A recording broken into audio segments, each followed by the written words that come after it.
like a pre-roll.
Also have this pulled up on Twitch so you can see it, or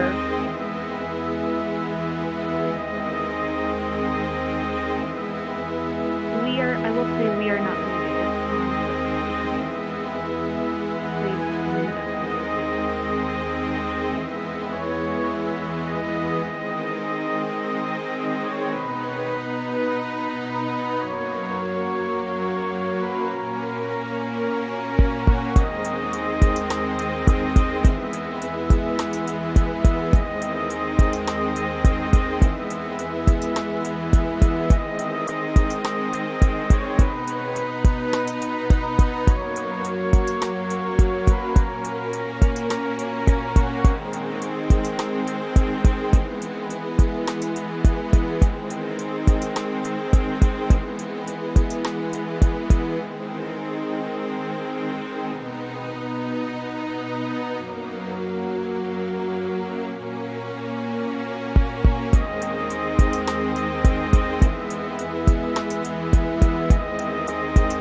Things are off. Hello, everybody. Oh my gosh, you guys, we are live.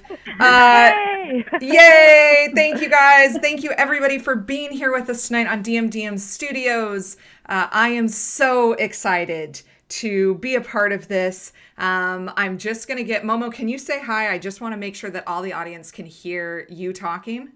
Hello, Okay, good. hello, If they can hello. hear you, then they'll hear everybody else. You guys, all of my audience, look at my amazing table and how beautiful and amazing and like costumed they are. Holy smokes, I am so excited for this. I have been waiting for so long to play this game. Welcome, everybody, to The Lord of the Rings, The Rangers of the North. This is a Decipher 2d6 series, and we are so stoked to be here and to tell this story with you. As you may or may not know, on DMDM Studios, we take safety and security very seriously. So we have been through a session zero. We have very clear lines and veils and consent, reds and greens and yellows, and all of that. We are here to tell an amazing story over the next couple of hours and few weeks after that. I'm going to go around and get all of my players to introduce themselves, say where you can find them very quickly on the internet, and say something about their character. That would be amazing. And we're just going to go in alphabetic order. So starting with Ark and working our way through. All right. So Ark, why don't you take it away? Everyone, I'm Ark. You can find me everywhere at Arcanian Ending. That's Twitch and Twitter and Instagram. My character is Pen. She is a noble, but very far down the line of succession. The tiara is just flavor. So she is willing to make her own name and go out and adventure. Thank you, Sarah. I'm so excited. Court. Hello, I'm Court. You can find me at Court Games on Twitter. And my character is Covette. She is a gray elf. Um, she has spent a lot of time on the sea as a pirate, but she met up with Momo's character and they've been traveling for a little while. And she's been like telling her a different story in every single town that they're in. She travels the world collecting stories. I love it. DMDM Studios mainstay, JJ. Hi. So I'm JJ. I feel like most of you guys kind of know me because I'm always here. But you can follow me on Twitter at JJ underscore Cray. And my character is Kiana, and she is a barbarian. And she is very blunt, but very not in a bad way. She'd be nice. So we'll see. We'll see how it goes. I love it. Lulu. Hi, I'm Lulu. You can find me at Lulu in WA, Lulu in Washington. And this is my first time streaming and only my second time being a player, so bear with me. I am playing Nellie Bramblethorn. She is a grandmotherly hobbit who's been a widower for about 10 years and has decided, since her kids are grown and have taken over the business, she's going to see a little bit of the world. I love it. Lydia. Hello, I'm Lydia. You can find me at lydiasnerdverse.com or at lydiasnerdverse on all social media channels. And I will be playing Maximilian, or Max, if you are one of their handful of friends. They are a human warrior. They know how to fight and not much of anything else. Fantastic. Nikki.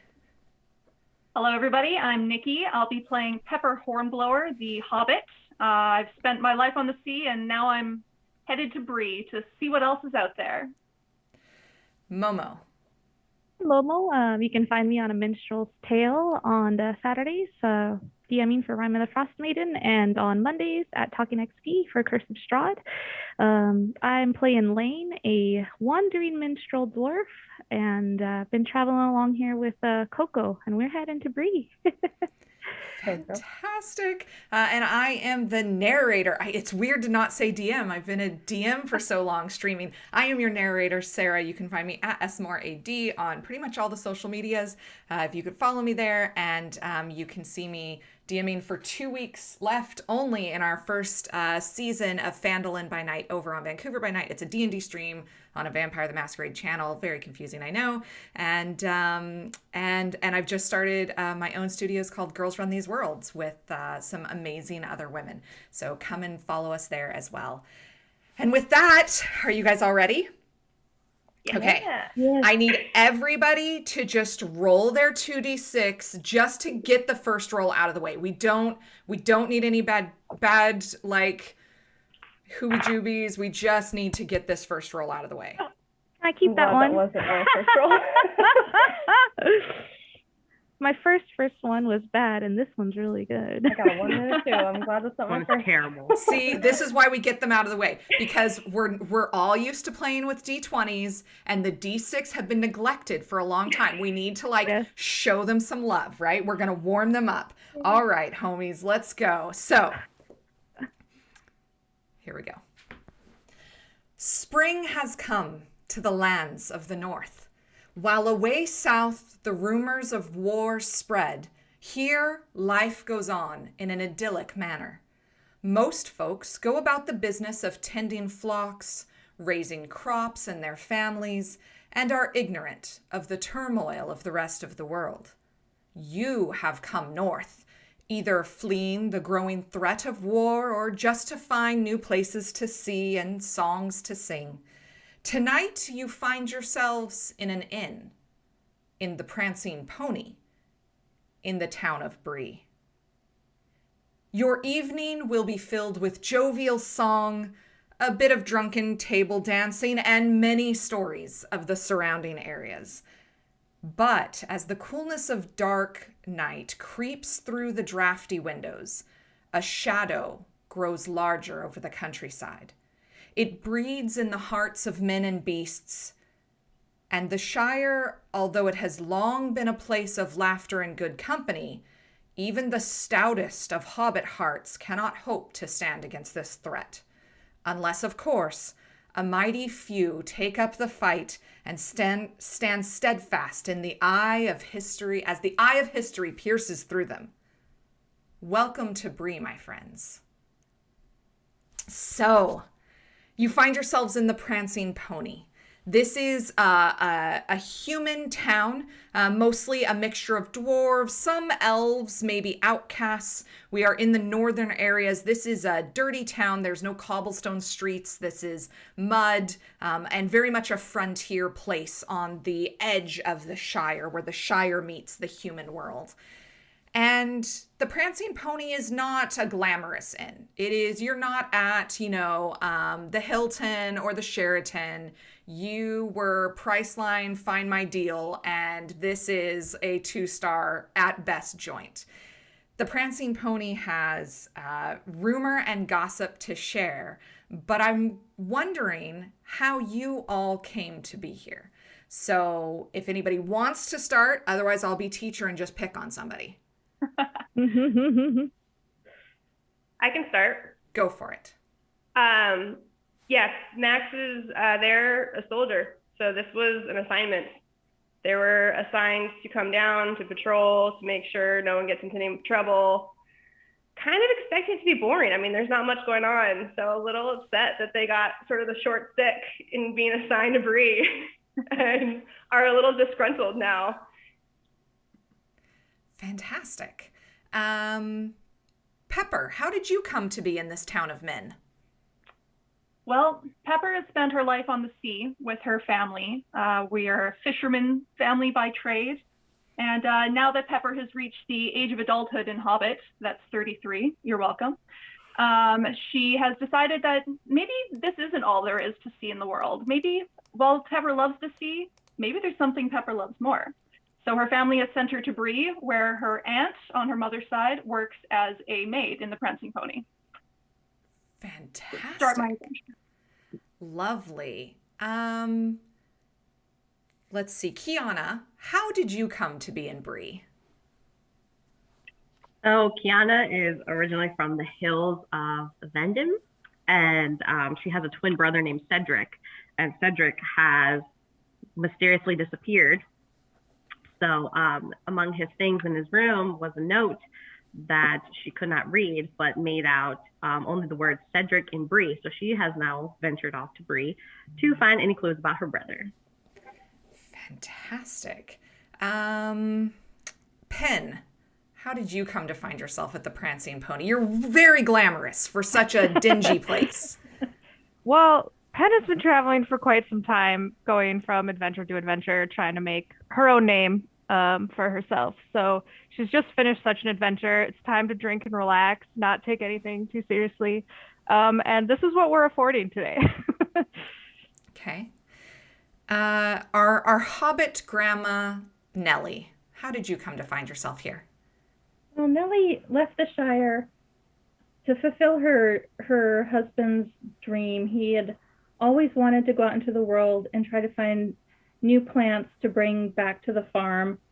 Um, and now that her children have taken over the bakery and taken over the farm, she decided to go out into the world. And Bree is the first town she came to, and she's a little overwhelmed because she's never really been out of the Shire or much farther than a couple villages over, actually.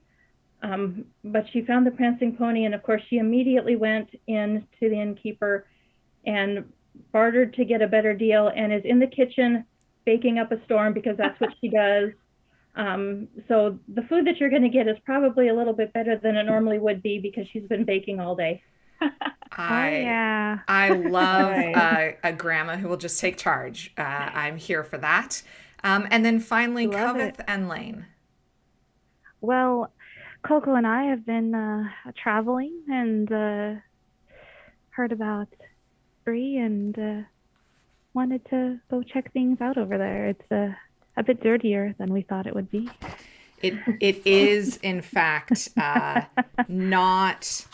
I don't know if any of you have ever been to like Tijuana, but like when you think of Yep. like going to Mexico and you think like, oh, I'm going to go to Cancun or Puerto Vallarta, and you Oh my cross God. the border, Tijuana is not that place that you're thinking of yet. No. It's beautiful and there's great food and lovely, lovely people.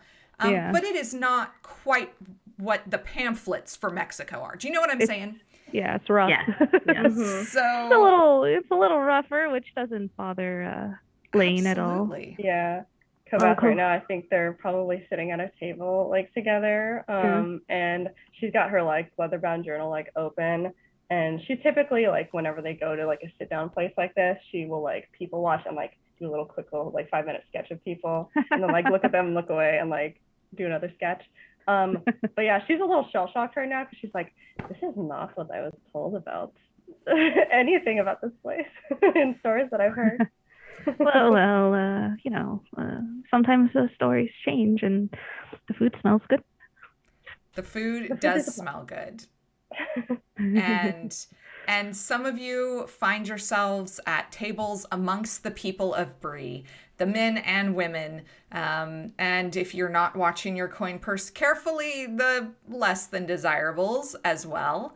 And there is even some smaller hobbit-sized tables for those of you of or dwarf, like wherever you're comfortable, basically. You can sit, you can enjoy. As the night goes on, eventually some of you may find yourselves consolidated as the evening draws to a later hour, consolidated to near the same table.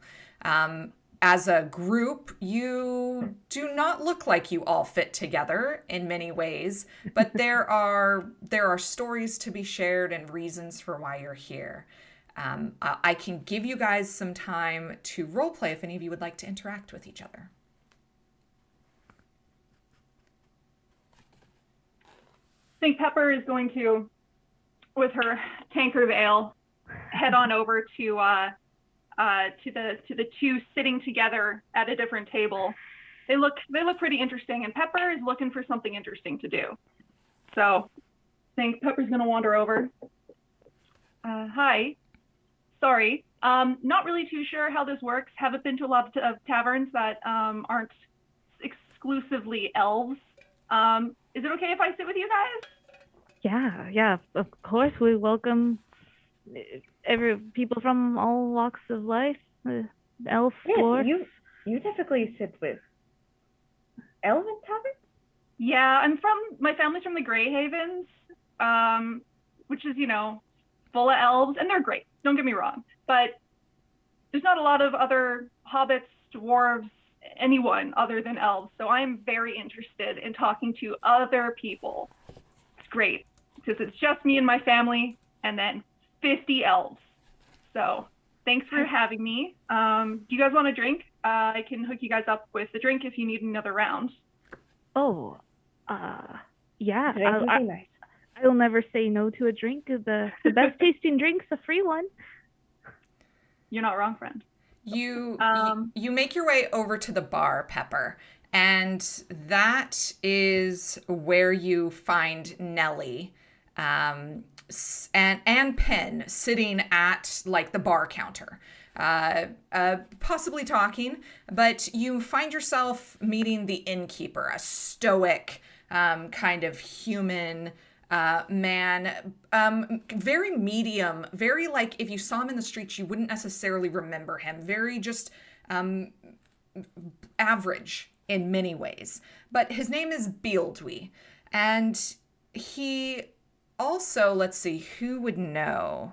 Oh, none of you that are paying attention. He offers you some a variety of different things. He can get you a pint, which is, you know, average for the human folk and the taller folk.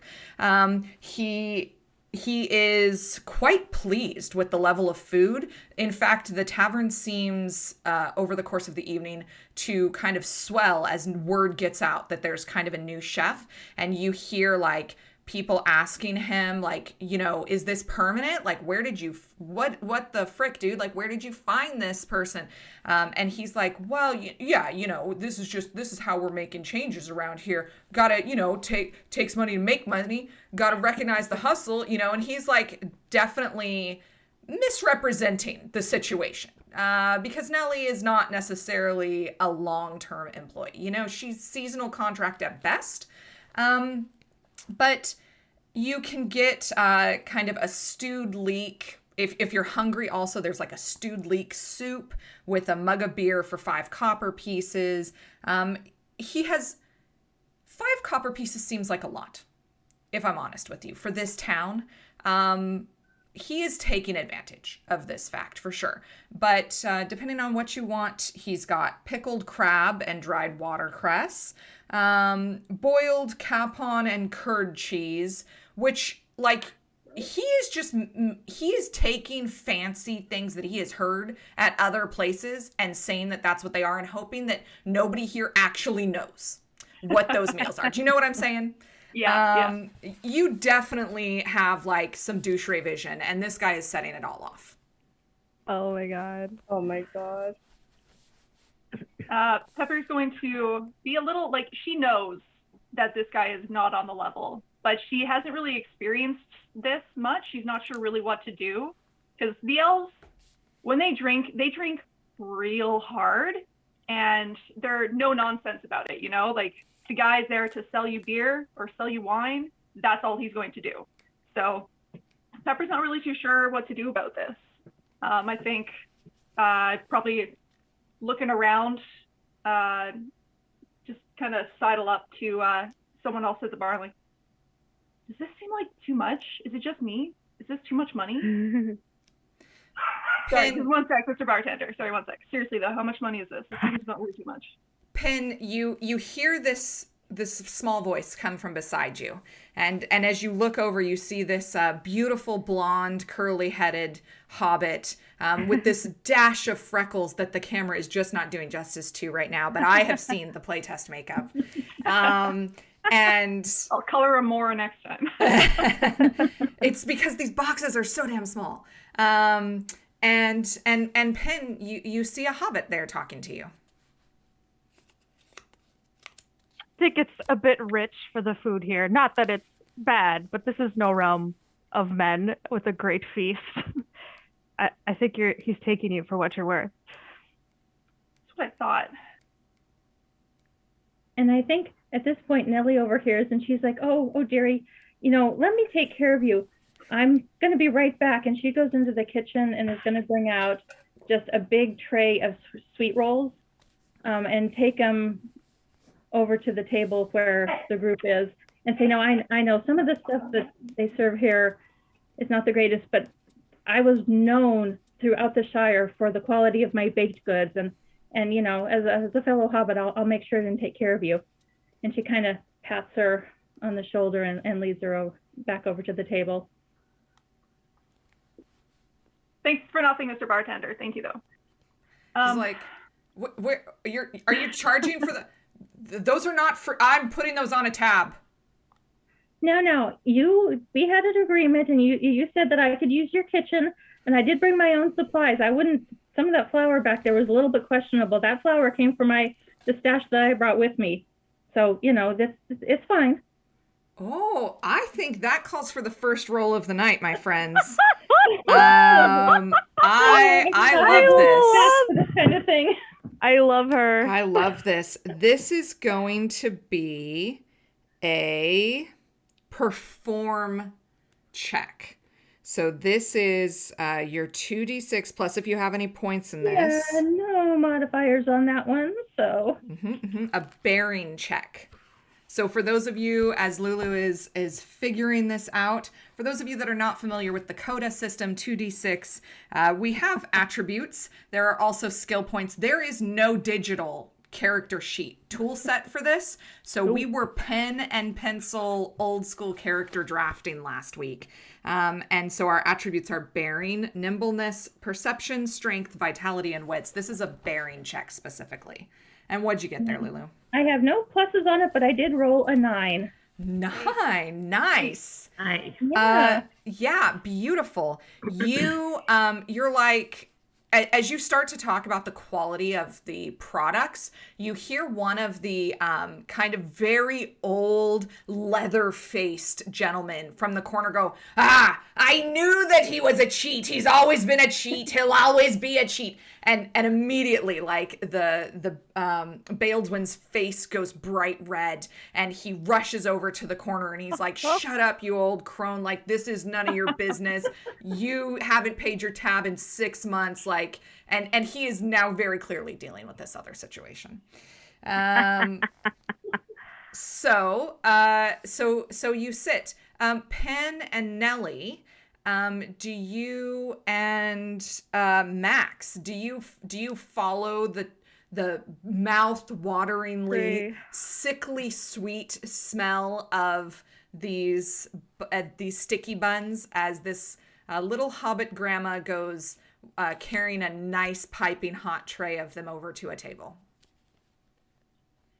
Absolutely. A small person, but a great gesture, and I will 100% partake.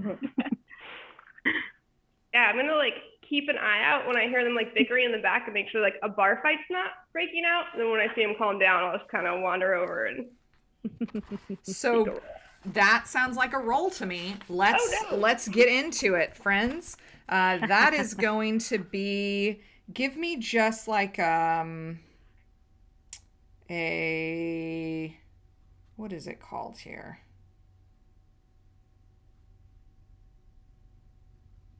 Give me just an observe check, which is a perception check. That's a 10. A 10. Okay, so you are you perch yourself on the edge of this kind of long, almost picnic style pub table, right? With your back towards one of the walls so that you can kind of just see everything that's going on around you, and you are keeping a careful eye out lest a bar brawl break out and threaten these sticky rolls. You are on good guard. I knew that was all there was to guard here. Yeah. Absolutely. I mean, there's clearly not a lot of money in this town. You know what I'm saying? All right. And eventually the bartender does come over and bring a new round for anybody who would like it. Is there anybody here who has some points in observe and perception? Hello. It's me. Yeah. Your observant perception. Sure. Give me, anybody who would like to is welcome to give me an observe check here. Okay. Ooh. That's going to be a 10 for me. That's also a 10 for me. It's an 11 for me. 11 on the dice, and then I have 13. odds. Oh, did somebody say 13? Hey, Nice. love it. I Uh, was 16. 16?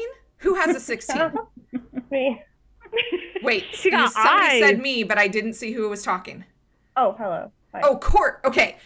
Coco has a 16. Damn. All right, good. She You, got eyes. She's like nudging.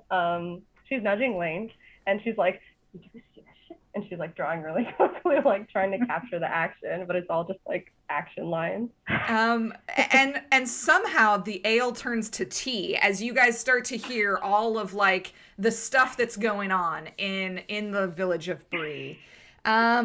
There is a male halfling dressed in kind of the priest robes of kind of almost mankind.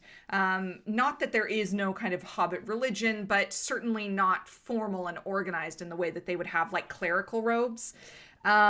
His name is Palam, and he has kind of a round face, deep bronze skin, bright red hair.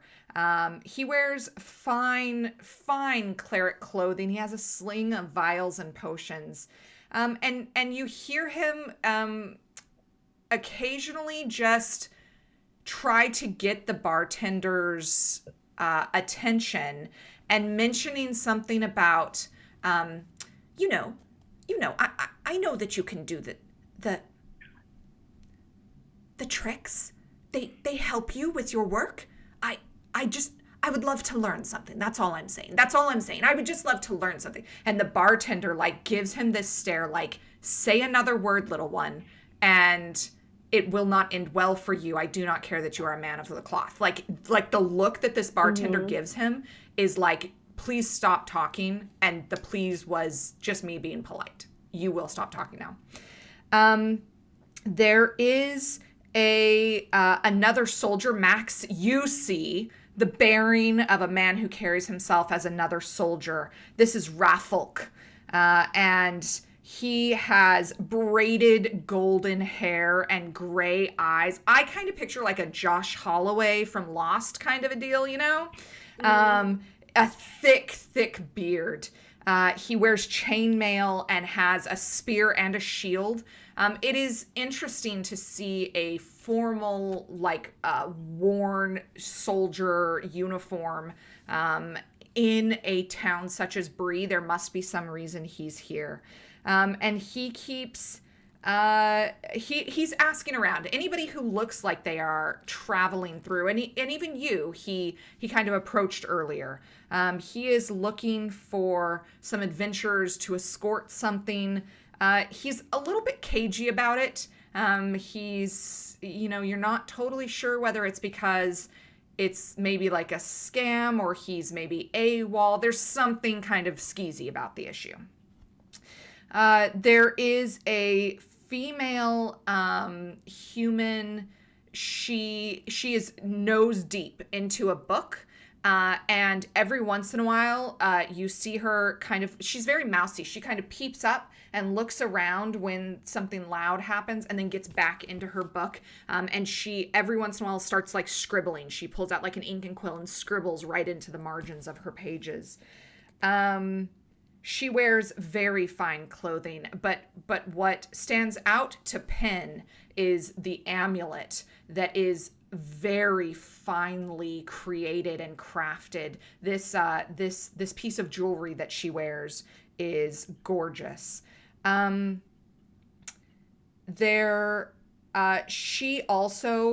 She's kind of sitting close to Raffolk, the soldier, and she shares that she is also looking for something, and maybe he would like to help her when he has some time.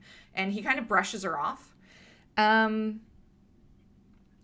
you see a man come in about mid-evening, come in with several, like an entourage, several kind of weaker folk in tow who make sure that his seat and his table are prepared and that he dines alone. He is far too good to be with anybody else in this town, although like clearly he's a magistrate or a circuit judge or something. He holds some station in the town. But one of the things that really strikes you is there seems to be the normal stories and things that go on. And then there's always a hush when somebody mentions the little village of Bafstead. There is like a hush that goes through the crowd as everybody else kind of quiets down to see what they can hear. It is clear that there is news that has come from this place that is brand new. It's not kind of the standard gossip that hangs around in towns like this. This is new and maybe something legit to it. There is something mysterious to this, and over the course of the evening, you all come to kind of slowly piece together that there's something about wolves, and a fair price, a fair wage, a fair penny to be earned if these wolves can be taken care of. But like normally jobs like this don't cause especially in a big town like Bree, like the regional big town like Bree, don't cause this kind of disquiet and discomfort. So there may be something more to that.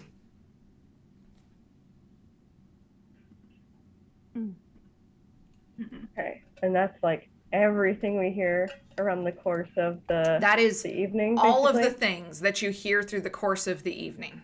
Okay. And not that I'm trying to railroad you, but there is only one other dot on this map. You know what I'm saying? Yeah, yeah, yeah. I'm not trying to railroad you. We can do whatever you want, but there's only one other dot on the map. That's all I'm saying. Yeah. Mm-hmm. We become pirates. No, I'm just kidding. Crazy. We go in the opposite direction. Oh, boy. I'm just teasing. I am prepared for pirates, so Mm-hmm. let's just go right at it, guys. Hell yeah. With pirate hat on. Oh my! You are so prepared. About- Did you just have that near you? That was off to the Are you side. not just God. have one of these kicking around? I mean, I have one in my closet, but That's amazing. Pull the pirate hat, you know? Pull it That's out. amazing. Yeah. There, we need it, so. Sounds, Yeah. And then only Coco heard this. Sorry. So several of you would have heard little pieces here and Gotcha, there. And I consider this to be kind of common. None of this Gotcha. was particularly difficult to gather as Gotcha. people drank more and there was more time to talk. Yeah. She kind of, Lane kind of eyebrow waggles at the rest of the group, like, hey, you picking up what they're putting down? Takes a sip of her ale that's now tea. Mm-hmm. Wait, they turned it into tea. Turns into tea, right? She takes a sip, she's like celebrating, she's like, I thought it was metaphorical tea, like spill the Yeah. tea, girl. Oh, wait, Okay. did they really turn it It's into tea? Or was metaphorical. it a Not metaphor? literal tea. oh, thank God. Just the more metaphoric standpoint there. Thank God. Okay, she took a big swig. Yeah, she takes a big swig of her not tea. Yeah. Sticky buns. Grabs for sticky buns. The sticky buns are delicious. They have this kind of almost honey glaze on them that is a bit of, it is that kind of really standard cream cheese, but also extra sweetened with some pure Shire fire honey. And it's just got that little bit of tang. There's like a little bit of almost like something unexpected, maybe like a little bit of paprika. It sits on the tongue They have after, pecans, right? half of them have pecans. Absolutely, because, Nellie is very conscientious of who can and cannot partake. Grabbed one with the pecan, of course. She shoved the whole thing in her mouth. She's just looking around to the group like, did you? Mm-hmm. Yeah, Coco just like reaches into her like little side satchel and like kind of pulls out a little hanky and like slides it over to her like wordlessly, like she'll need that for her beard. I can see that you two have been traveling together for a while if you just have a stash ready. Oh yes, we go through them like crazy. I should probably pick up a spell for that actually. Did you all hear what they were talking about? I sort of heard like a buzz. With the wolves? About wolves, yeah. Yes. Are wolves not common around here? Why? I don't know. I've never seen a wolf in person. You haven't. Never. Seen a lot of eagles, some bears, but I've never seen any wolves. I think Kiana would just come up and be like, well, now you have. And then just start taking the sticky buns and just start shoveling them into her mouth. Kiana approaches the table. This beautiful, fierce warrior of a woman approaching the table, wearing what, now that she's mentioned it, very clearly is a wolf pelt, as part of her clothing. It is warm in this tavern, but she's not even like breaking a sweat. Like she is a cool cucumber until she gets riled. Those of you who have particular insight, definitely Max being a warrior, sometimes like game respect game. Like you can see that this is not somebody who you are going to want to be on the wrong side of that bar brawl with later. Well, looks like you've already taken down some wolves. Have any interest in maybe going over there and seeing if we can take down some more? As long as we bring these sticky buns, I'll go wherever. And then I'll turn to... We could always bring the person that made the sticky buns. That way we never run out of sticky buns. We could have sticky buns forever then. This is true, small one. And then I will turn to Nellie and I will be like, did you make these? Are you this magical person who made these? Oh, so thank you so much. It's not magic. It is a secret family recipe, but I would be happy to keep you in any sort of baked goods that you need. I'm new to the human world out here, and everyone is so much bigger. I mean, I know we had humans and elves come through the Shire before, but I wasn't expecting it all to be quite so overwhelming. But I'm happy to bake as much as you need. Kiana is very thankful for this. You are very old, therefore I will help you. You are now my friend. As I'm eating sticky buns. She's just eating another one. She's just like watching this, like. Coco like kind of reaches into her bag, like unsure, and just kind of like towards you, like offering you a handkerchief. Like Kiana will look at it like, what the hell is that? It's for the, around your. Just wipe my mouth, just on the back of my hand. Oh, that's how you do it. Okay. She pushes it away. I love it. Kind of copies. She's like, oh, okay. Pin, how do you feel about this group starting to band together to go and hunt of wolves? I mean, it looks like we already have someone qualified, which is great. And we have a chef ready to go. I mean, what more could you ask for in a group? Fantastic. You all gather that there is a particular person. The human folk here don't really take to the business of the hobbit folk very often. So what you're hearing is a little bit of rumor, a little bit of just people trying to jump to some conclusions and make some inferences. But it seems that word has spread that there is definitely some money, some coin to be earned when you get into the village of Bafstead for whichever brave adventurers can help with this wolf problem. But it grows dark. It grows to be nighttime. So I'm wondering what everybody's arrangements are for the evening. Well, I'm bunking with my aunt in the attic of the inn. Okay. I'm assuming Nellie has made an arrangement with the barkeep to have rooms as long as she's using the kitchen. And seeing this kind of ragtag group that's, she's like, if anyone, needs a place to stay, I have extra beds in my room. I'd be happy to have anyone stay with me. You all look like you could need a good night's sleep. Oh, Coco, let's stay with the sticky one lady. Please, bed. Yes. I'm very small. I don't take up much space. I'll take up the space that she does. What if I'm okay? Maybe I'll take up the whole space. She's just like thinks about that. She's like, that's fine. Okay. Kiana? I feel like Kiana would just literally go outside and find somebody's random little wagon and just like crawl up in there and sleep in there. Absolutely. Yeah. You go outside and you do find, very conveniently, almost as if like it was expected, somebody has piled like a hay cart right outside, and you can throw like your fur over top of it, and you get this nice soft bed for the evening.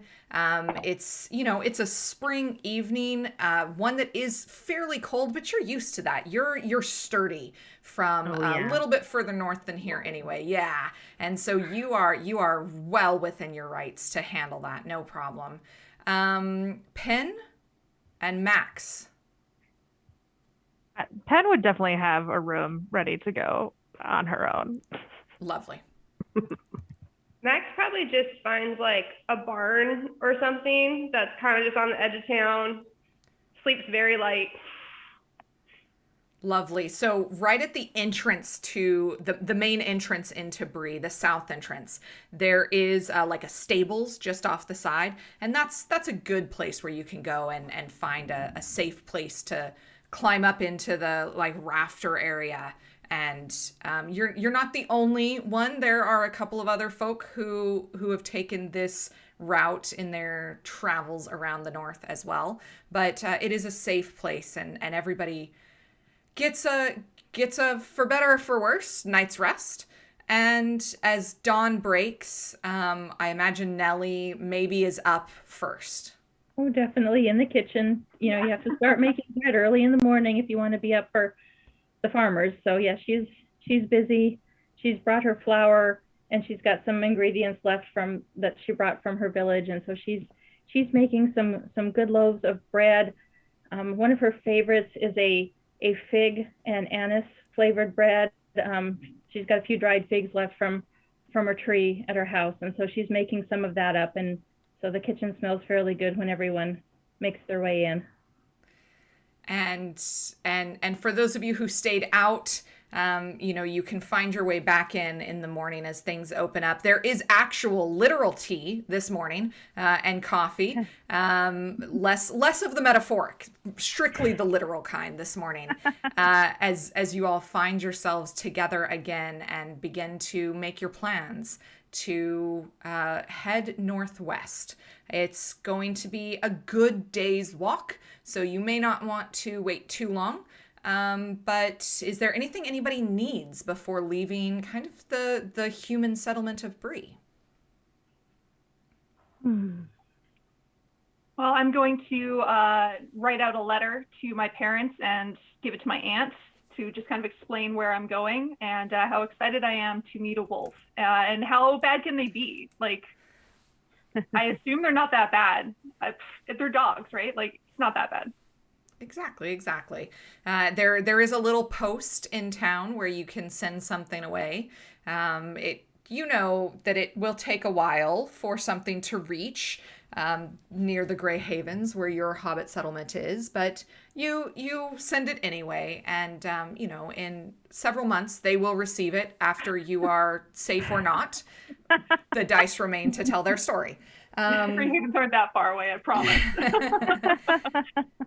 Anything else that anybody needs in the town? I mean, Nellie would just go and fill up her supplies if she could find a merchant that sold some decent grain and flour and things. She'd want to stock up again before getting on the road. Absolutely. Yeah. The merchants, there's a couple that actually just come to the back door of the inn to kind of drop off the daily rations anyway. And you're able to bargain with them, especially if you're willing to do a little bit of bartering and trade away some of those goods that you've made. The word definitely spread. And Baelwyn begrudgingly hands you a small pouch before you leave with 10 silver pieces in it to give you an extra, maybe try to persuade you a little bit to come on back when you're ready to and find more full-time employment with him. Okay. And so you all leave the town of Bree and you start to make your way north. The trip to Bafstead is largely pleasant. Spring in the Shire is gorgeous.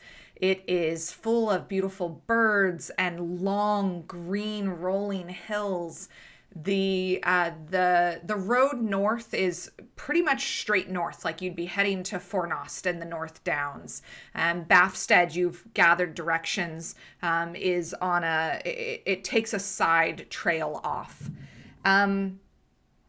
Miles pass as you start to close in on the object of this journey.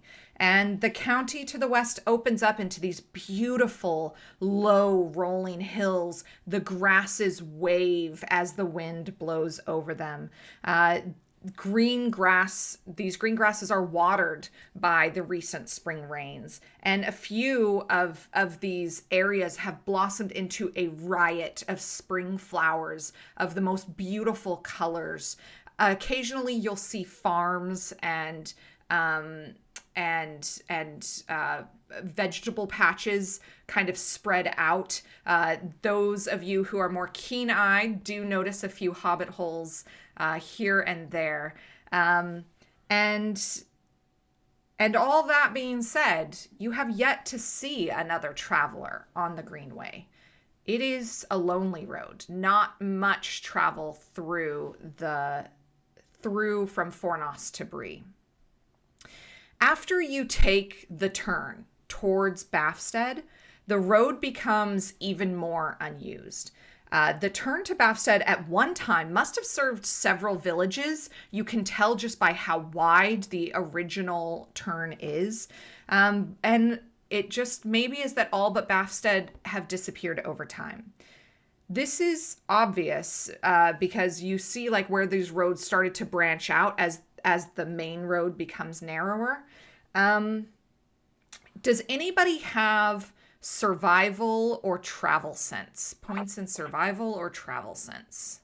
I do. Would you make a check I for do. me? Yeah, survival. Excellent. Checks all around Survival. from everybody who has that.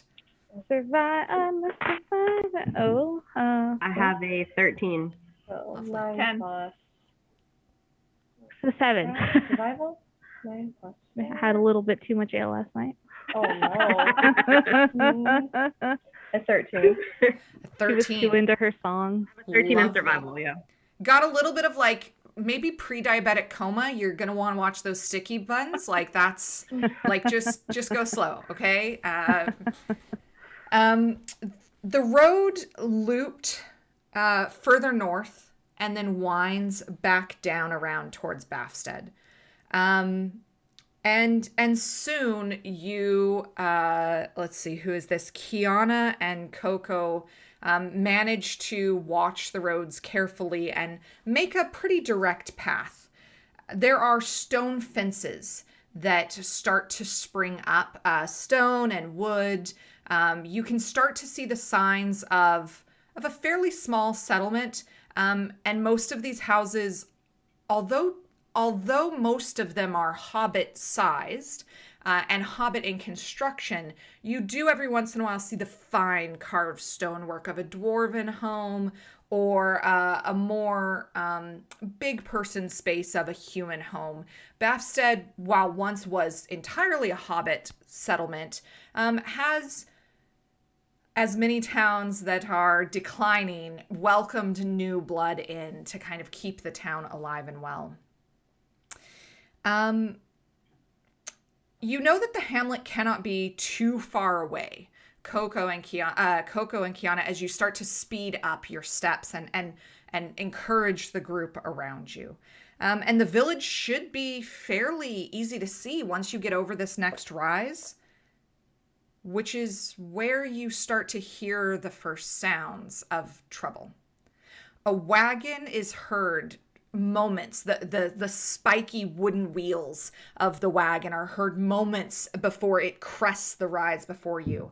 It seems to be empty, but is careening and swerving from side to side on the road. And the pony drawing the cart seems to have been driven mad. It's coming towards us right now. It is heading towards you all. Do we all see this? You do. Yes, especially as it is hard to miss. There's almost no other activity around, and you hear it and see this small shaggy pony drawing this court. It is making good speed. I run and dive out of the way, and as I dive, I'm like, get out of the way! That demon horse is gonna run us over! dive. So Yeah, like, I'm also gonna head for the side of the road.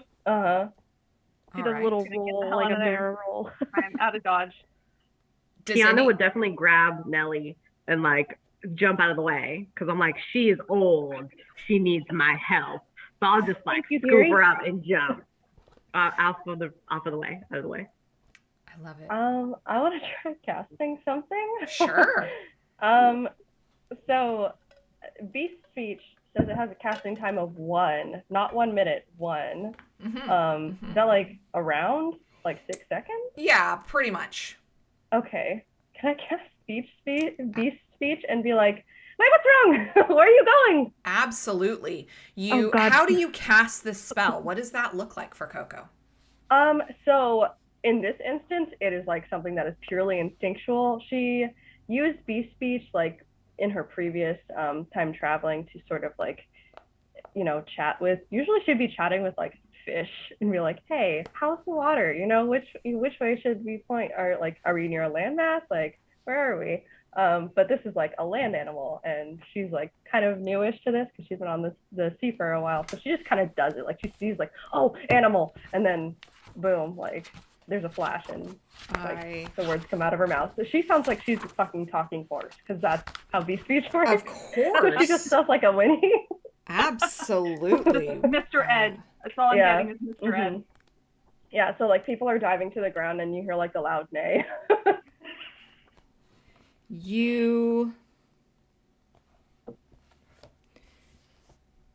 Yep, just reading. Absolutely. Can I also just say, like, I know Decipher's not in business anymore, but my dudes, every single way that you describe anything is he can speak. I know. He does this. Here's the like There are no women dwarves. There are the book There are actually no says dwarves there in are no women Boston. dwarves. And what's really weird about this is if this came out in like the 70s, I could kind of understand. But Right. this came out in 2002. Yeah. Like, Yeah. what the fuck? Yeah. Go fuck yourselves, Decipher. Okay, so I will put on my black Air Forces. look. I love this. It says the creature can automatically understand him and respond with wits equal to those of a typical man. Yes, sure.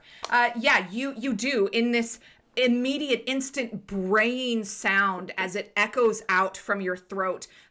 It hurts a little bit because there is this just instinctual elven urgency that grips you. And as you bray out this question, the horse, what you hear back as it like Doppler effect goes past you is, "Ow, it burns." Wait, the horse isn't on fire, right? It is hauling ass. You're trying to cast this spell and listen, so I don't know that you necessarily would get a very good look, but you hear how it burns. More concerningly, Maximilian, you notice that there is a girl in the back of this cart, a small girl, her brown locks flowing in the wind as she is sitting in the back of this cart, frozen with terror as this cart rackets past you. Can I try to jump on? You certainly can. That is for sure some kind of test that you can do. That is going to be a acrobatics test, or yeah, I would say acrobatics. Alex. 8. An 8. You as you see this, just like in the last second you try to run and jump, you grab onto like the tailgate of the cart, but it's going to take a little bit for you to climb up into it. Is there anything else? This cart is swerving up and down the road, not up and down, like across side to side on the road. Anything else anybody would like to do? As you all see Maximilian take this running leap onto the back of this cart. How is the horse attached? Is there a way I could like throw my sword to try to detach this horse? I love this. Yeah, absolutely. It is kind of like a typical reins scenario, but in with a very quick glance, I'm not going to make you roll to see if you see it because I like this idea too much and rule of cool here. There's a good cinematic moment. What I will ask you to do is use a point of courage to do all of this in one movement, basically. And so you kind of summon up this inner strength that you know that you were raised as potentially one day, if everybody else died, you could potentially be a monarch. And like, you know, you do have always had this internal gravitas to you, and you summon up this point of courage, and you are going to throw your sword. Is that what you're trying to do? All That right. is my only weapon. Give me a let's do a. Do you have probably melee combat, but you don't have any ranged combat points, do you? I have 1 ranged combat point. All right, give me a ranged combat, and because you're using your courage, remember you get to add 3. Part of the mechanic for viewers who are watching is anytime you use a point of courage, you get to add 3 to your dice roll, which, you know, starts to make a big difference. 11. 11 total. With the 3? Yeah. All right. You pull your sword quickly out of its scabbard and huck it, trying to not like end over end. This is a sword. That's not how that thing works. But you kind of grab it just at the hilt and like a dart, like just a massive ass dart, try and throw it at this thing. Oh, I rolled so low. These dice love you guys. Yeah, absolutely. You hear the wood splinter and shatter as you break apart part of the carriage that is holding this leather and the teeming straps to it. The pony itself, its shaggy hair bouncing as it runs, separates from the cart and runs off into the field. Somebody could go after it if you want to. The cart starts to slow. It takes a little bit, but it does start to slow. By this time, Maximilian is fully in the cart with now you find out is not a girl at all, but a younger hobbit for sure, but a hobbit, not a human child. I'm kind of gonna like put an arm around them, brace them, and like put my shield up because I know we're gonna crash at some point, and just try and like get as much protection around them as I can. I love it. And you plank this shield, finding this wedge of like space in between the wood planks of the cart, and find yourself safe, as much safety, bracing yourself against the edge of the cart with her in your arms safely. And you hear her just barely able to speak with kind of terror and the little like squeaks and eeks that are coming out of her mouth. And the cart does, even though it's slowing down, it veers off of the road that is, a little bit higher set up. There's kind of ditches on the side, and you do roll, the two of you rolling out and coming to a stop. And she is safe. You will take the damage on her behalf. And you take just a point, just a point of on your healthy setting. And the cart crashes, and a few things fall out of it. The horse is still running. Is anybody going after the horse? I'm not trying to lead you guys on. I'm just saying, like, is that what anybody's doing? Yeah, I I'm mean, chasing after the horse. yeah, I you want to just get a good screamed look at at it. it. See if it's, yeah. I'm chasing after my friends that are chasing after the horse. I want nothing to do with this horse. Excellent. Demon horse. What are you trying? Sorry, go ahead. I was just going to say, I want absolutely nothing to do with the horse. Horses terrify me because they are very stompy, and I'm a very stompable size. So I will not be dealing with the horse. I am going to walk up briskly to the top of the hill and look down and see if there's anything going on beyond the crest of the hill that I should be very aware of very quickly. Make a perception check. Court and sorry, Coco and Penn, you two were running after the horse? Yeah, and Lane's running after And me as Lane well. running after you. Lovely. And what are you doing to kind of get this horse to slow down? So she's got her staff up in the air and is like waving it, like trying to get its attention and like yelling at it like in horse talk, like slow down, we can help you. Okay. Yeah, literally Sorry. just looks insane because like Brain, that's Penn. what the spell is. You can't. It is what it is. That's what it is. it. Penn, you Huffing. hear this horse speech, this brain coming from beside you. What are you doing?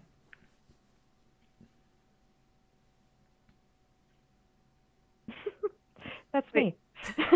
I do that all the time.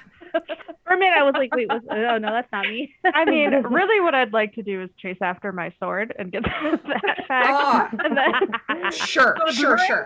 Yes, that is very fair. You okay, so I'll redact a little bit. So Coco and then Coco chases after the horse, Lane chases after Coco, the woman swallowed the fly to get the spider to, all the other stuff.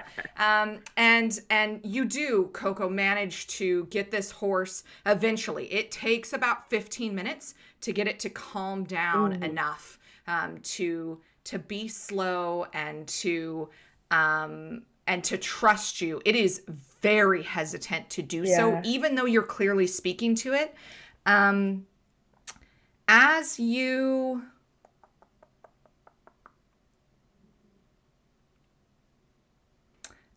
draw close to it, you notice that there is a burn mark on the right rear haunch of the pony. And Penn, as you go to grab your sword out of the cart, you find several burn marks on the front of the cart in a very particular shape. Almost like not a circle, more like a cone from afar almost. 4, in fact, have hit the wagon on the wagon and around the harness. And then 1 had hit the rear of the pony. These burn marks are several inches in diameter. Yeah. And the pony is in pain. Poor little thing. Poor little guy. Oh, am I able to like dig through my pack? I know that there's like a healing skill. There is. And am I anybody able to apply like a salve? Yeah, absolutely. So make me a healing test. Okay. I got a +6 to this. Hey. Heal that horse. Okay, that's +7, so 13 point. 13 is the You roll. absolutely, as you're talking to it in its own speech and calming it down, you manage to wipe your hand with the salve along the back, and it starts to knit together. That harnessing of the arcane that you can do, along with the medicines of your folk, manage to kind of put a little almost like scab over it, and make it it becomes much calmer, and you're able to grab the reins. Lane, how are you approaching this with your friend up right close with this horse who you are not happy about? I'm not approaching it. Okay. I'm staying away. I'm like, if there's like something big, like a tree or a rock or a something or a person, even a party member, Lane is definitely peeking out from around it and just watching, like hand on her flute axe, and just like very untrusting of this big stompy beast, and just like waiting for this demon horse to just strike at any moment, and come in and stampede all over her face, which is what her fear is. You do watch. There is like a little almost mound of dirt that you're able to drop behind. How well you actually are hidden, you're not sure, but you feel very confident. Pretty stealthy. I'm pretty confident in my stealthiness. Yeah. And Coco, you managed to calm this horse down. Nellie and Pepper, what are you doing? And Kiana? Nellie would have, despite everything going on, the horse running, she would have had eyes just for the child and been as fast as she could with her kind of short little legs and with her walking stick, run over to where the cart crashed and, said, oh, child, are you okay? And she would have kind of given her a hug and patted her head and said, it's gonna be okay. It's gonna be okay. And she would have pulled out of she's got a big purse bag. And basically, like grandmothers have pretty much anything you could ever want in her purse. She would pull out just a little piece of chocolate or candy and a tissue to give the child and try to calm them down, so maybe we can find out, first make sure that the child is okay, but then maybe find out what's going on. So you What's get the there. fantasy version of Werther's original? That's Yeah. Do you have those little strawberry candies? 100%. Yeah. I'm sure she does. She's got very, quite a few different flavors.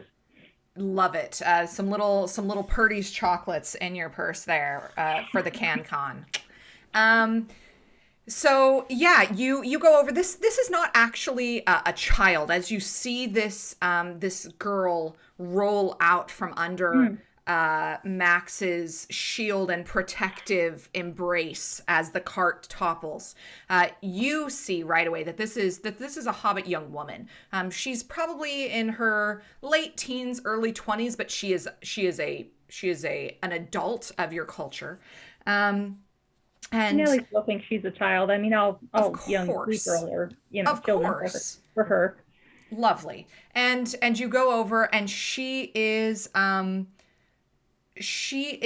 quite, as soon as she realizes that she's safe, she bursts into tears, a bit dramatically. Kiana, for your tastes, she's just, for sure it was scary, for sure. And like, we don't want to take that away from her. Your feelings are valid, but also like, these are some crocodile tears. There's a little bit of extra drama here that didn't necessarily need to be there, Yeah.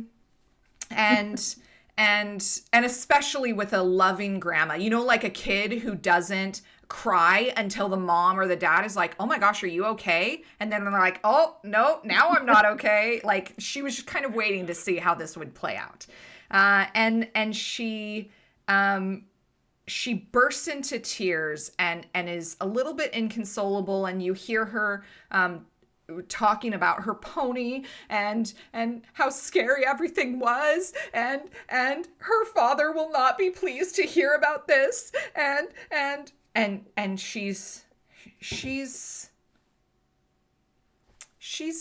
an 18-year-old. She doesn't have a lot of life experience. This is like the most traumatic thing that's ever happened to her, and that's good enough for her. Pepper, how do you approach this situation? Well, Pepper was up at the top of the hill looking down, and I rolled an 11 for perception for that, to see what's going on the other side. Yes, thank you. As you look, you see that there are deep grooves in the road that start from where you are. You can see the village, and you see that these deep grooves happen maybe about 2/3 of the road close to you guys, as opposed to like close to the village. This seems to be where the cart started being erratic, where the pony was leading the cart erratically. But you don't see any people. You don't see any, and it's fairly green and grassy and plains-like. So you're not sure what caused this to happen, but you can hear the girl crying over dramatically, hysterically, like high school play kind of a situation, Yeah. and Grandma Nellie trying to tend to her. Max, you can stand up and you find yourself a little bit sore. That may hurt tomorrow for sure. But as her pony gets led back to her, as Coco and a very wary Lane with a hand fully on flute axe draw closer, she becomes a little bit more manageable. We'll use that word. and she tells you that the pony, whose name is Vissa, was a gift from her late mother, and she runs over and gives it a big hug and like dramatically wipes like her snot off in its mane, and then finally, after she's sure that she has all of your attentions and sympathies, she says, "Thank you all for coming to my rescue, as you should, because I am a bellwether. That is Annualda Bellwether to you. And thank you. My father will be quite pleased to hear that you saved me." Oh, yes, yeah, we saved you so good. Coco is like preoccupied, like looking at her with like slight horror, like taking the handkerchief out and just dabbing the snot out of the mane. Like she's clearly more like concerned with the horse. Kiana would look at her in like total disgust and be like, "Small one, why are you crying?" Like, that wagon or whatever was not even on fire.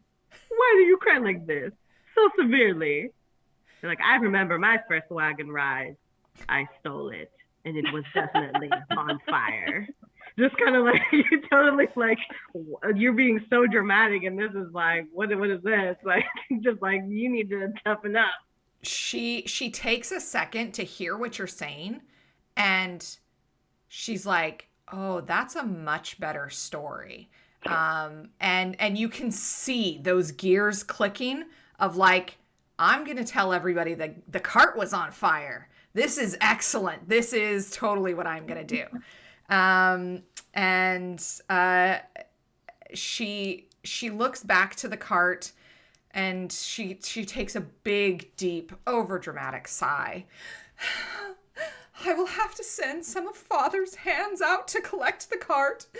But for now, Visa and I should return to the town.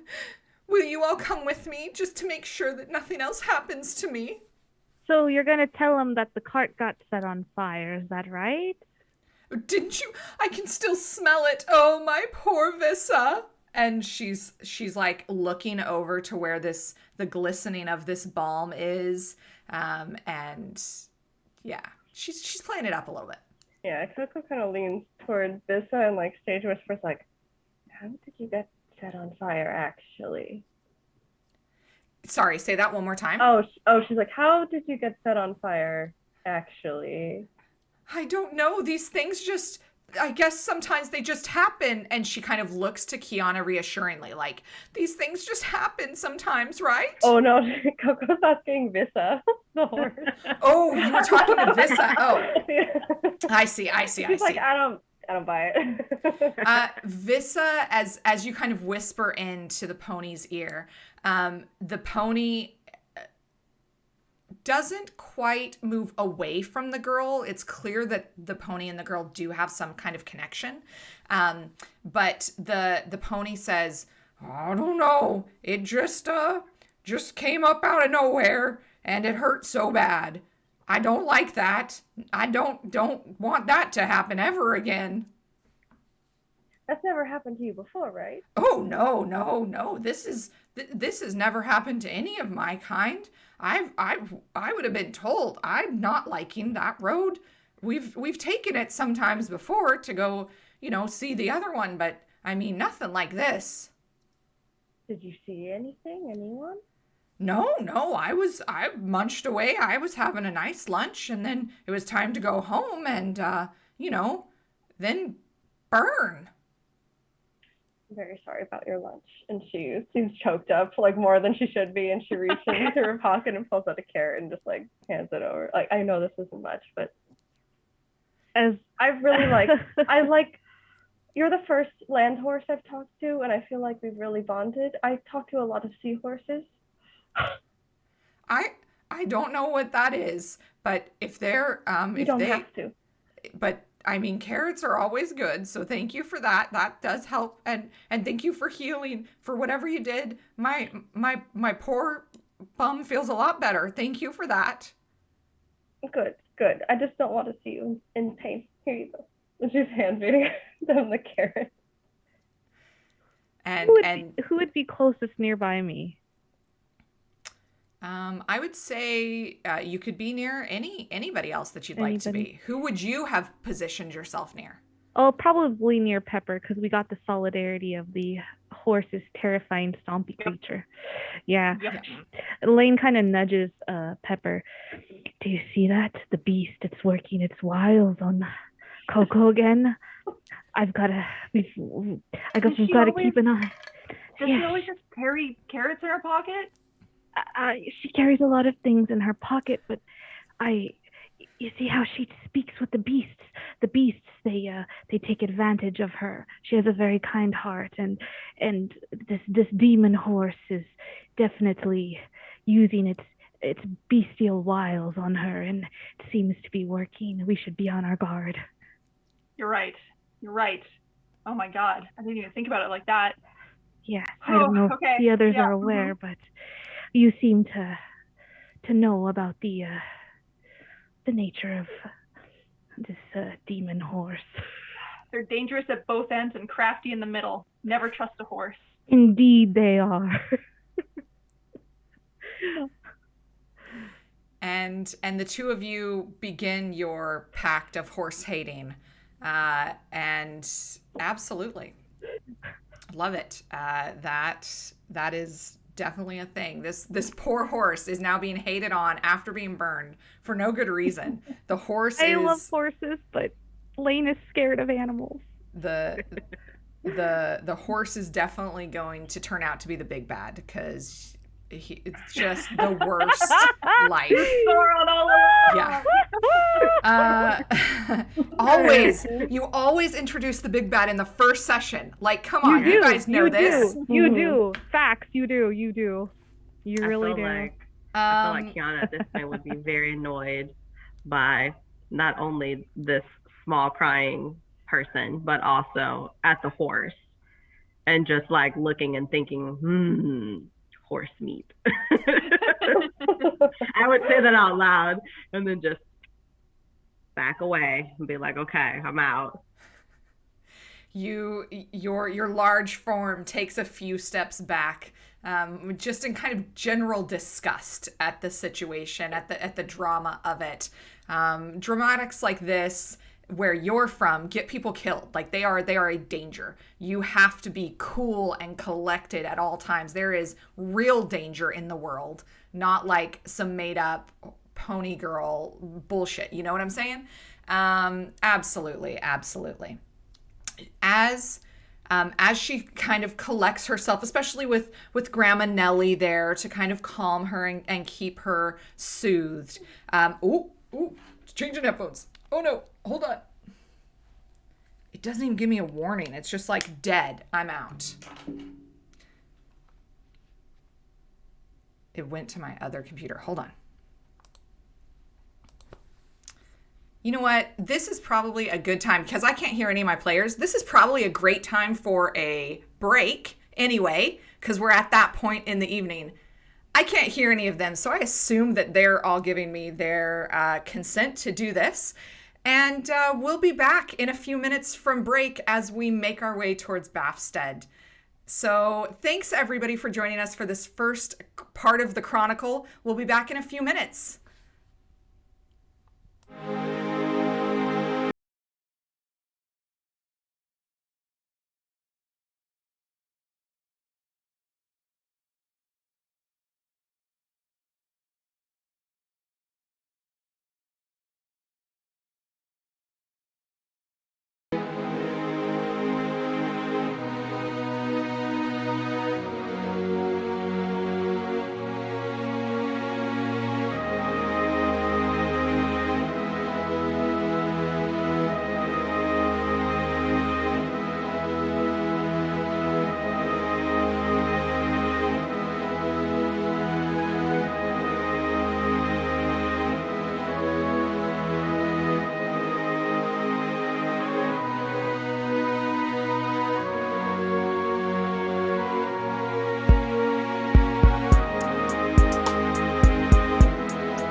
Hello, everybody, and welcome back to our game. Yes, I can see everything's working. Woo! Fantastic. Hello, everybody who maybe joined us during break. We are playing Lord of the Rings, The Rangers of the North. It is a 2d6 role-playing system originally published by Decipher in... Oh, where's my camera? Decipher in 2002. And we are playing rules light because these rules are... Some of them are very male centric and some of them are not great. So we're playing rules light. But here we are as our heroes had left the village of Bree in search of work and rumors of some coin to be earned. They find themselves having just saved a young hobbit woman named Anualda Bellwether. She was in a cart that was careening off the road.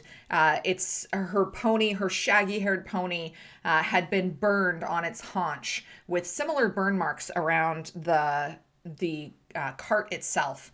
And the cart lays toppled in a ditch, and she does not seem kerfuffled about that. She says that she'll send her father's helpers to come and get it. And as you all, for better or for worse, for more or less trust of the big bad E.G. horse pony, you join her as she begins her walk into the village of Bafstead. She becomes quite chatty. Now that she is realizing that she's going to get to enter town with some new and like interesting heroes, that she's going to have this excellent story to tell people, and she seems quite chatty, and she flits from like topic to topic. She starts to tell you about, oh, well, Bafstead used to be quite a respectable place, but the farmers lately in the area, they've been losing animals. My father thinks that it's wolves. I don't know how long it's been going on, just forever. And I mean, it's all Daddy can talk about. It's boring, actually. This will certainly be a new situation to talk about. What happened to me, but I'm strong. It's fine. I'm going to be okay. See, the animals, they're banding together now, forming an alliance. Nudges Pepper. We can't trust anybody. We really can't. I'm glad I can trust you, my friend. Sorry, Abigail is destroying my house. It's okay. They can't be trusted. You really cannot. Cats are just wily. You two form a small connection, bringing up, I would assume, kind of the rear of as far away from the pony as possible. Yeah, at the back. Oh yeah, far away from the horse. Not trying to get kicked. Definitely not. And you hear her. I would assume Nellie's probably right up close with her. Max, maybe. I don't know if you would be probably right near her, making sure that things are safe and secure. I'd probably be close, but like every time she starts to talk at me, I just kind of shift her back towards Nellie. just back this way. Sure, absolutely. Well, you see, some of the farmers have put together like 20 whole pieces of silver as a reward for whichever group or person could drive off the wolves or kill them, I guess. I don't know. I don't really care. And most of the money, though, has come from my father, and she looks to Penn, who's clearly kind of the more ornate one of the group. Most of the money comes from my father. He owns all of it, and she kind of just points around the area. All of it. He owns most of the land here. So, he's so kind to offer the majority of it. But, honestly, it is because he has more to lose than everybody else. So I suppose that's only fair. I mean, money's great, but you saw what I did with that sword, right? Like, and you so bravely on this wagon. I feel like we could write a song about that and maybe teach the village a little bit about mostly my heroics. Are you a singer a composer of some kind? No, don't know. People write songs about me. I don't write the songs. I might know someone who could write a song about you. Oh, I would like to get to know them. I don't see anyone around us with an instrument. I bow. The name's Lane. And I like lift up my hand to go like shake their hand. Like we both do it like this way, so it's just wrong. And then I quickly just she does it that way, but then she quickly just shakes your hand. It is very nice to make your acquaintance. Pleasure is mine. Pulls out the flute axe and that is quite an instrument indeed, in more than one way. Oh, it's the finest flute you'll see. Dwarven made it myself. A fine treasure. You see Anualda extremely uncomfortable that she is not the center of attention anymore. She is aggressively trying to steer the conversation back to her.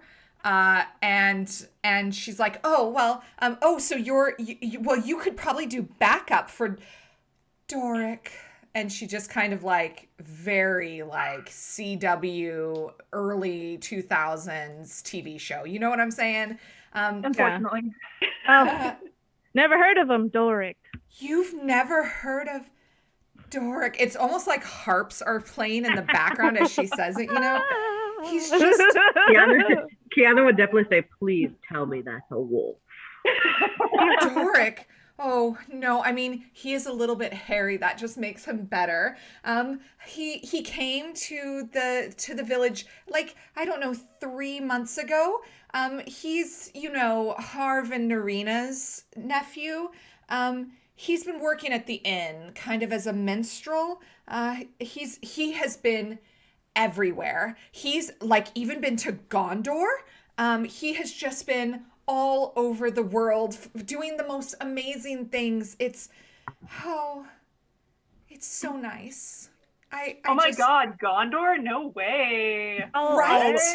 Oh, Right? Shit. All over. All over. It's just I love hearing his stories and looking into his eyes, and you see like this blush creep across her face.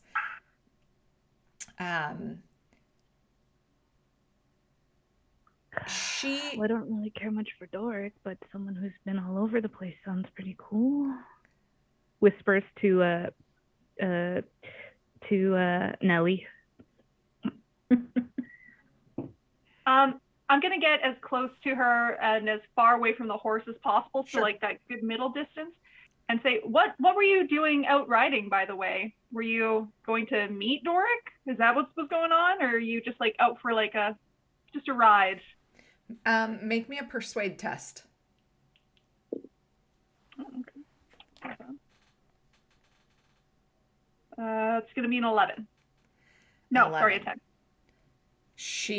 A 10. She her cheeks flush deep red, but you're a hobbit girl yourself. You know exactly what she was doing. That is 100% what she was doing. She was in this cart out to go to there's like a nearby very small orchard, which is like, the place for teenagers to go. It's the Overlook. And she leans into you confidentially, and almost like trying to be out of Nellie's earshot, because there may be like a not understanding that may happen there she doesn't want to have. So she leans into and she's like I said, it's just a little tuft of hair pokes out of his shirt here, and like, oh, he's so nice, and he's so like, I can talk to him about anything, and his lips are just so soft. I'm happy to hear that. It was more information than I needed, but that's good to know. So what happened when you were out riding though? Like, did you see him? The horse was taken off at a pretty fast pace, too fast for my liking. So yeah. What happened? I don't know. Like, we were riding out to go see him, like we do, like almost every day. And I don't know, Vissa just like went like bananas. Like, I don't know what happened. I've never seen her do that. She's so like calm and steady usually. This is why hobbits don't usually ride horses. This is why we have carts, right? But I didn't know that I wouldn't be safe in a cart. Why dwarves don't ride horses either. Demon horse. If they can help it. I wager that your horse is not usually on fire. That's probably why things happen. Do you know what would have caused that fire? Oh, yeah, the fire. Right. And you can see like her mind has drifted back to there is a bigger story to tell here. Yes, the fire. No, I don't know. I don't know what happened. I mean, there are strange things that have happened in Bafstead. Like we don't really like to talk about it, Father and I, because it might harm kind of the trade of the area. But I mean, well, it couldn't have been Seth because, well, he got exiled. And I don't know. I'll have to ask somebody. I've never seen anything like this. I don't think the son would have done it. And she genuinely seems to not have been paying attention to the circumstances surrounding the fire or the burn marks in any way. Her mind was on something else that was burning. You know what I'm saying? I bet it was. Yeah. We've all been 18. We know that. Maybe it was the horse that cast the fire. On herself. Yes, that way we wouldn't be suspicious of whatever devious plans they have. Me and Vissa have been talking, and I was thinking, you could tell the story of this event from her perspective, maybe? Oh no, the beasts have gotten to her. No, I'm saying, like, we have a unique insight here. We don't always hear stories from, the perspective of the steed. The steed. Call it a steed now. No, the beast has gotten its grasps on Coco. What valor does this tiny, small pony have compared to that of like a war horse or an actual beast? That would be worthy of song. Well, I don't know. Have you talked to her? Is that a normal question? Like, no. Hey, horse, how good are you at like war? Just like Yeah. deal one head. How many? What's your kill count, Vissa? Yes, demon horse, how many men have you slain with your fiery talons, hooves, whatever? Was it more than mine? Tell me now. She's like relaying all of this, and you're just hearing like horse noises and snorts. Horse is getting more and more confused. Vissa is disturbed. Vissa's like, I don't kill people. I'm a horse. I pull a cart. That's all I do. I She's just shy to say. That's many. A lot. Probably trampled over folks our size, nudging Pepper. Well, either way, I mean, it could be one way to get a leg up on this minstrel. If you wanted to play. Coco, it has 2 legs up on all of us. I mean, no, I'm not talking about the horse. I'm talking about the man. The man who's performing at the. You're really fixated on this horse. You think some man has a leg up on me? Impossible. He has tails from all over. I mean, I know you have tails from all over. I also have tails from all over. But I reckon he doesn't have a tail from the perspective of a horse. That's all I'm saying. Broaden your. Only one way to find out. We should probably go to the inn and hear him talk or sing for a little while.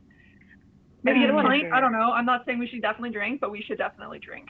Oh yes, we should drink. I mean, a song about how I stopped a demon horse is sounding really good now that I think about it a little bit. Yeah, I mean, I could definitely take care of that. Song about how you slain the demon horse that spewed fire from its breath. As it ran, it left a trail of blazes in its stead. Do you I are you still agree. translating this, Coco? Yes. Vissa is freaking out. Vissa is not pleased about being slain or having more fire anywhere near them.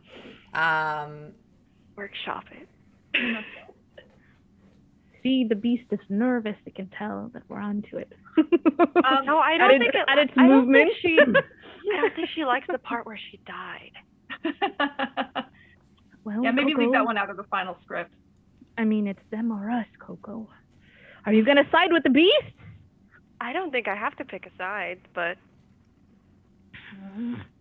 Kind of grumbles. Kiana would say, yes, I agree with Pepper. Let us continue onward to the inn where we shall ingest more ale and hopefully sticky buns. And then we'll look towards Nellie like, please? I haven't had second breakfast yet. I need the sticky buns. Thank you. Oh, And yeah. Why stop at second? Nellie. Well, we'll have afternoon tea later. I mean, there's 6 meals a day, right? Right? You guys still have 6 meals a day, right? Oh, 10 sometimes even. Okay, that's fine. That's good. Okay, cool. Also, as we're walking, I would like to just kind of like be scanning the air, like the path edge to see if anything seems like really out of place, like a bush on fire or something. Absolutely, yeah. Give me just a general like perception, observe check. And Nellie, A 9.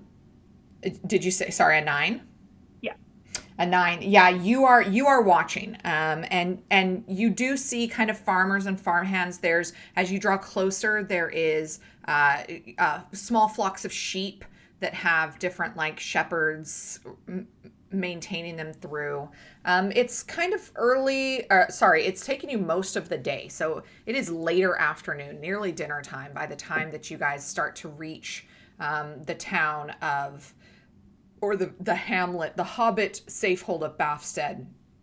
And Nellie, just as you're about to enter, Anualda leans into you and she just says, thank you again. I just, after everything that happened recently with the exile and now with Dronic being in town and it just this is I cannot thank you all for saving me and for making sure, and you can see that she's almost starting to get a little bit more hysteric as you get near the town, like starting to work herself up for her performance, that's coming up.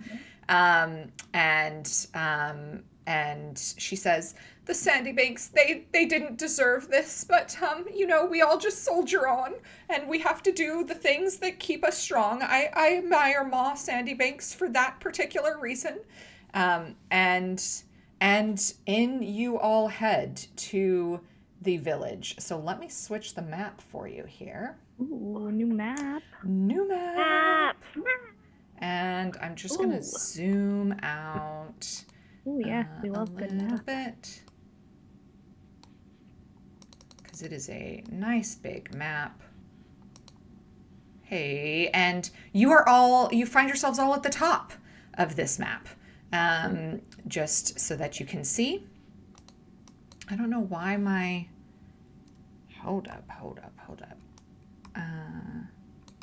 Nope, come on. OBS decided to resize my map overlay because, that's how it do. Yeah. Yeah. It's not a stream without tech issues. Never a stream without tech issues. Hey, you're officially a streamer. You're having tech issues. Oh my god. There you go, Lulu. You've had all of the main experiences of being a streamer now. Tech issues in episode 1. Yeah. All of it. You're official, Lulu. That's You're it. legit. You're done now. Too legit, Lulu. Allergy medication wearing off, so. Oh, yeah. no. See, that's how it goes. Streamer life. 100%. You all make your way in, and she takes you directly to. I've added the name tag for the White Plow, which is the local inn and tavern. It's the only inn and tavern, and it's fairly nice, especially compared to kind of the Prancing Pony. It is small. It is more made for Hobbit folk, although you can see that there has been a more recent addition of like a taller, not a second story, but just like a taller front, like the roof has been lifted a bit to just make everybody who's new to the area a little bit more comfortable. And yeah, you guys make your way into the White Plow. So you finally reach this hamlet of Bofstead. The sun is nearly setting, and you look towards the inn for warmth and shelter. The lamps have been lit, and warm yellow light spills from the inside. A few townfolk are entering the inn, and the noise of laughter and singing waft through the open door. Over the door, a freshly painted sign of a white plow swings in the evening breeze. There are thatched rooftops of this taller structure. It exudes a welcoming air, as is the style of the Hobbit people. This is the White Plow. It is the only inn for miles, and many of the townfolk seem to have come here for their evening meal. The smell of fresh-baked bread and simmering stew greets you as you enter the common room. As Anualda enters, she sees a young woman about the same age and bursts into overly dramatic tears, proclaiming loudly to everybody that she nearly died and is rushed into the back by what looks to be sisters who seem to be working in this inn. There is a pleasant older woman, smaller than a dwarf, well, maybe a little bit smaller than your female dwarven companion, but looks to be kind of the childlike and fair features of the Hobbit folk, but much too tall to be a Hobbit purely. She looks up at the commotion, and you catch Nellie, you kind of mom to mom, catch the roll, the eye roll, and she motions towards an empty table. She drops off a set of foaming mugs to a table of farmhands nearby, and they seem to be playing cards, for those of you who pay attention to that sort of thing. And she walks over, wiping her hands on a towel. Welcome, mistresses, to the White Plow. I am Narina Heathertoes, owner and your host. What can I get ya?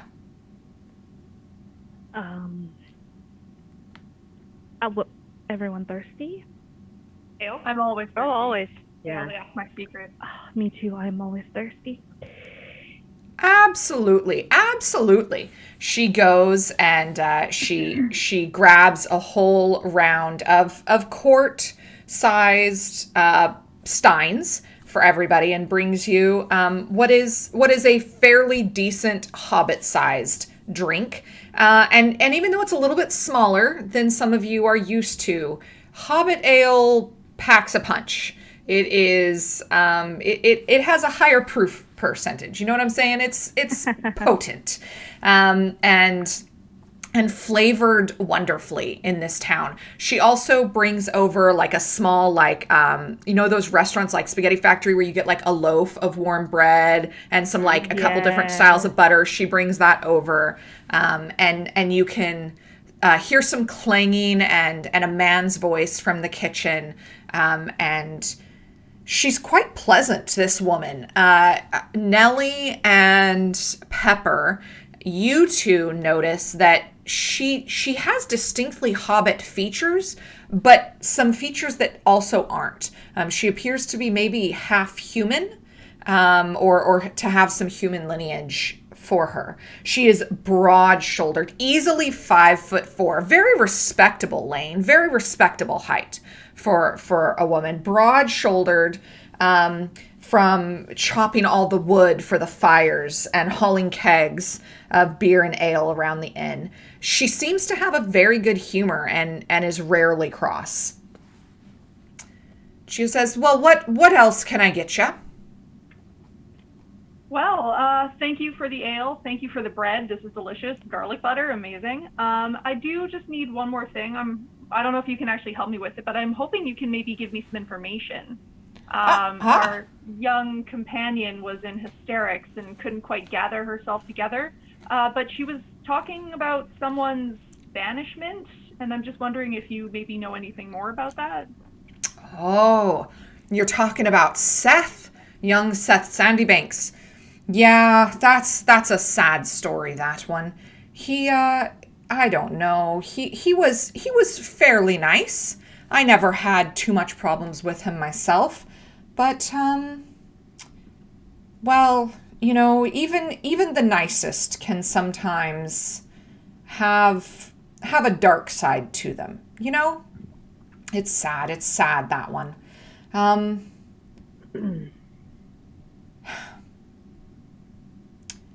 I I don't know if the troubles that he found himself in has to do also with Horace, but she kind of whispers the name Horace and quickly looks to the table of the people who are playing cards. I don't know if he had anything to do with that. He's been gone a fair bit longer than that, but I don't know. I guess he could have possibly come back, snuck in, and performed some chicanery, some darkness, some shadows in the town. It's a troublesome business, and we're you know how our folks are. We try not to think of it and settle our minds on it. Oh, yes, I know that very well. My mother is the same.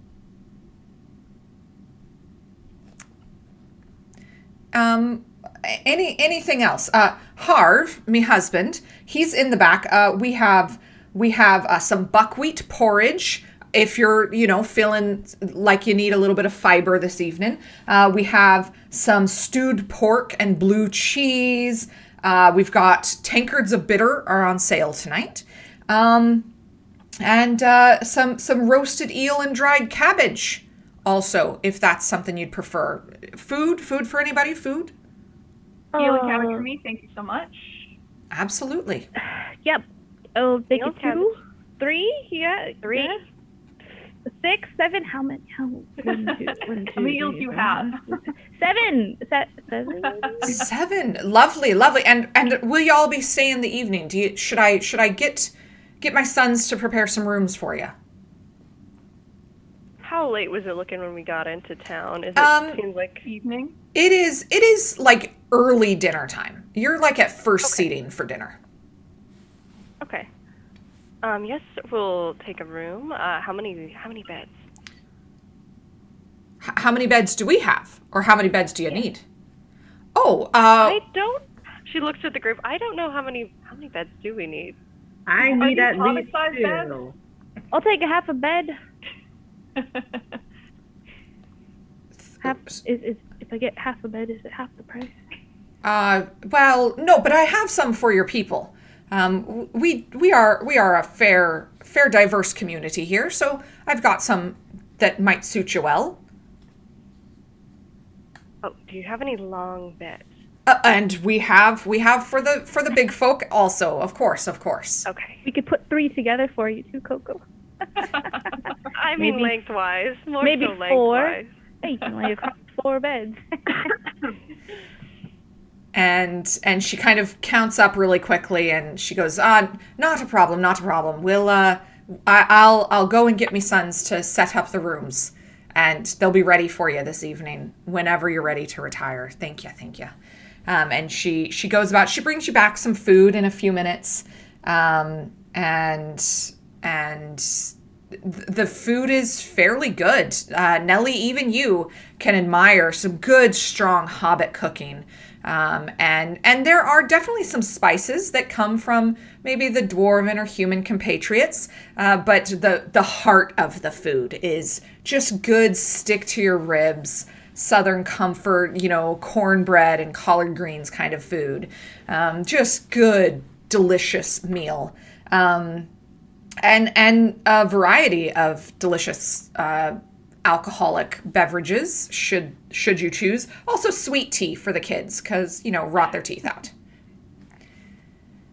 I'll take a sweet tea and a nail. Got 2 hands. Oh, sorry. Why am I miming it? I literally have 2 things right here. I will take 4 ales just for myself. Absolutely. And your meals and drinks come as you request them, or she's very attentive. She's very good at what she's doing here. She's really good at what she does. She is. That's true. And you hear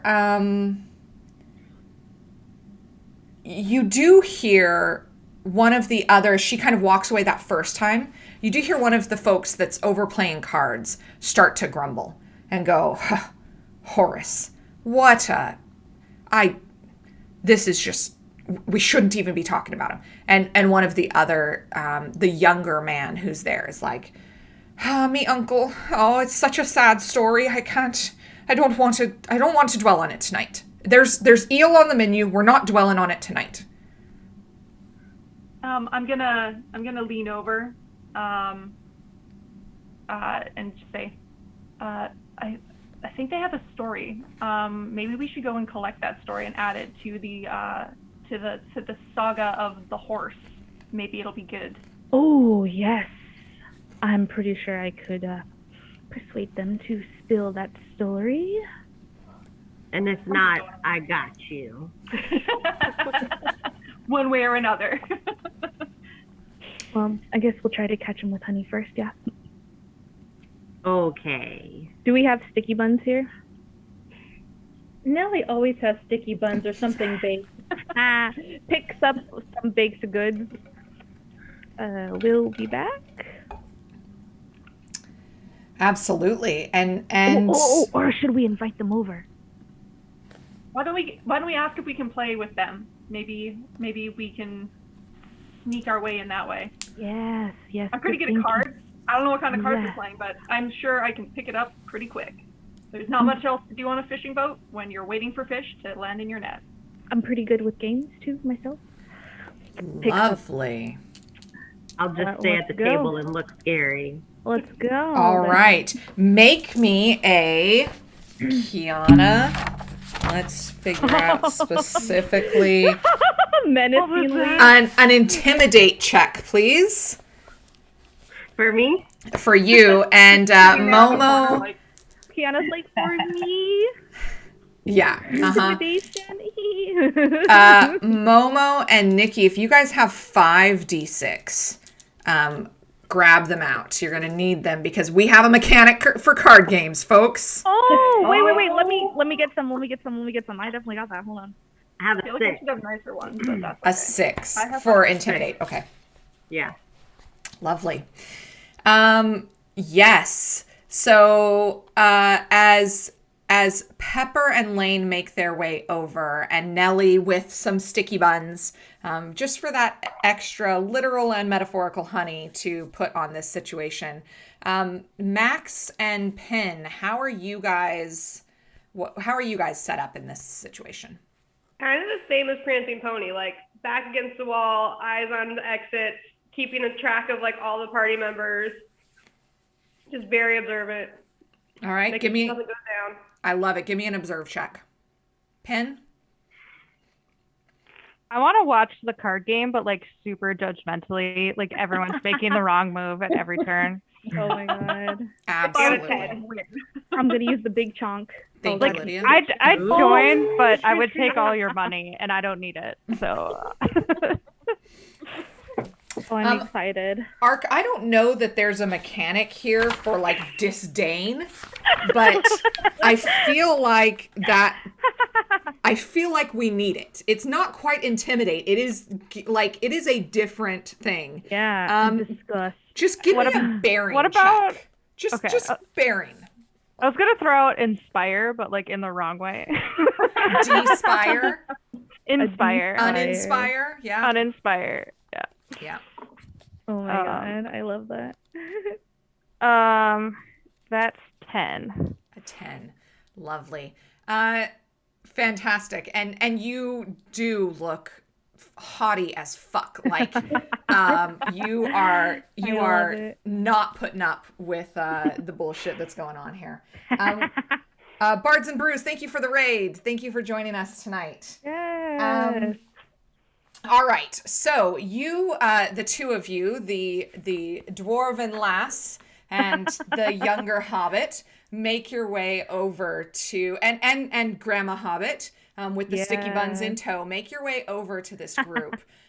With Kiana's eyes of like evil eye, mean mugging, just looking over the I love shoulder, it. making sure that these guys know that you're serious.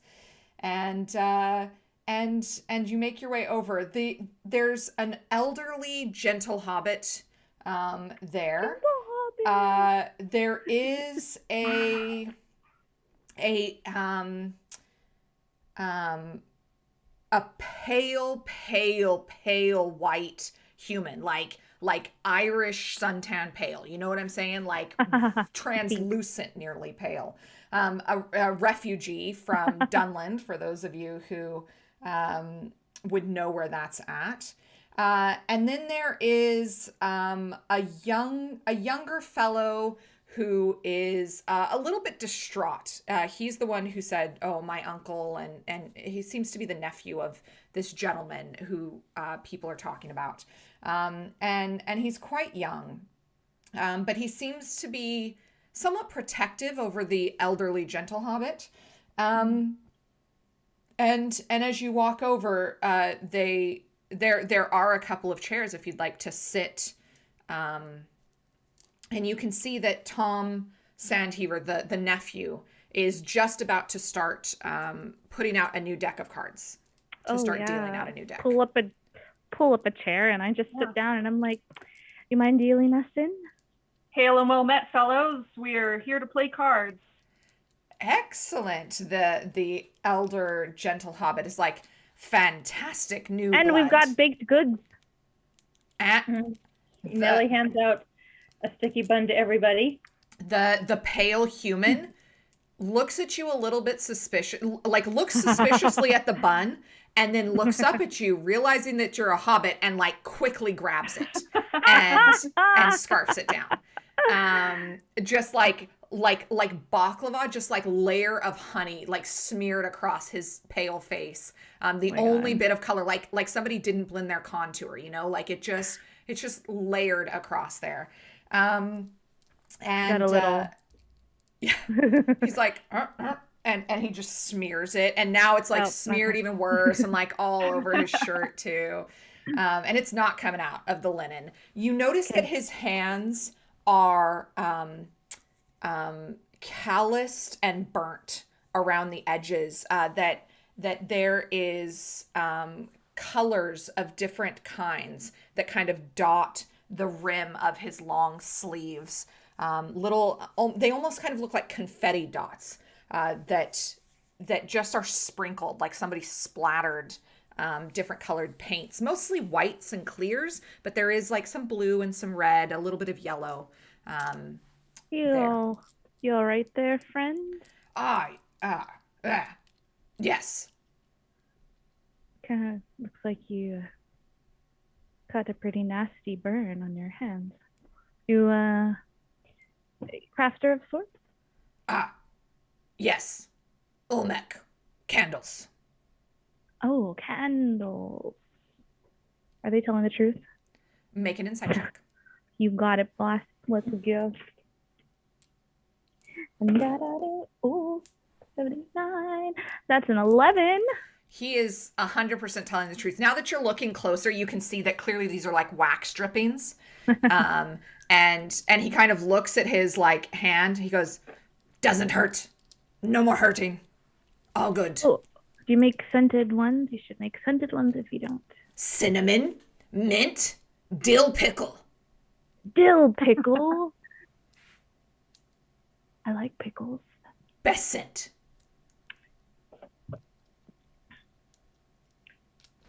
How about this game? So, yeah, fellas, let me deprive you of your money. Oh, watch out for this one. Tom, I'm very confident that I will win. I Love won't, it. but I'm very confident. Tom turns to look at you and like, you're a fine hobbit lass. You have caught his eye, and the bragging nature is not really in the known nature of many hobbits. He's cool with it. He's definitely exuding like some bi-wife energy. He totally is all over My it. kind of energy. Absolutely, absolutely. That's only going to be on a couple of people's TikToks. That's a very specific TikTok reference right there. Bi-wife energy. Yeah. And so he explains how this card game goes. Well, you see, it was taken from the humans, mostly from the people of men. They played it. We made it better because we do. Of course you did. Oh, of course. Of course, we make everything better. That's how we do. But That's what we do. Here we go. Here we go. And he deals everybody 2 cards. Roll 2 of your 5 dice, please. Excuse me, Abigail, can you stop sitting on my dice? Thank you. They will not hatch. Okay. 10. No, not just individual. You're looking at dice individually. Okay. And I got a 5 and a 2. 5 and a 2? 2 5s. 2 5s. We got a pair already. Nice. And he Cool. says, all right. So you've got those. Fantastic. I'm just going to roll and group mine as well. 21. No, I'm just kidding. Blackjack. And blackjack, yeah. More of a craps and- player than a blackjack player. Absolutely. And as you're looking at these cards, these are handmade, but on quite sturdy, almost like a really thick rice paper. And they have the most beautiful designs on them. These were lovingly illustrated by somebody, and you see some initials in them on the bottom. Give me just a second. I will tell you what those initials are. This initial is SS in the bottom of every design, and every design is very different. And he goes, okay. So now what we're going to do is we've got another card. Everybody can see and use this card. You ready? Okay. And he rolls. It is a 4. So you can write that down wherever. Basically, you guys are playing like poker here. That's essentially what it is. But you don't get to trade in I cards. have no idea how to play poker. I don't know how to Lovely. play poker, but good shit. Okay. And so what you're trying to get is the most number. It's kind of like Yahtzee. You're trying to get the most number of the same kind of dice. Does that make sense? Yeah. And so he goes, okay, so the four, that's a good one. That was a beautiful drawing. That was a good day. And you can see it's a bunch of like Hobbit boys with like their bare asses to the drawing. They must have gone like skinny dipping in like a little pond or something. And he flips over the next card. It's a 3 there. And you can see there's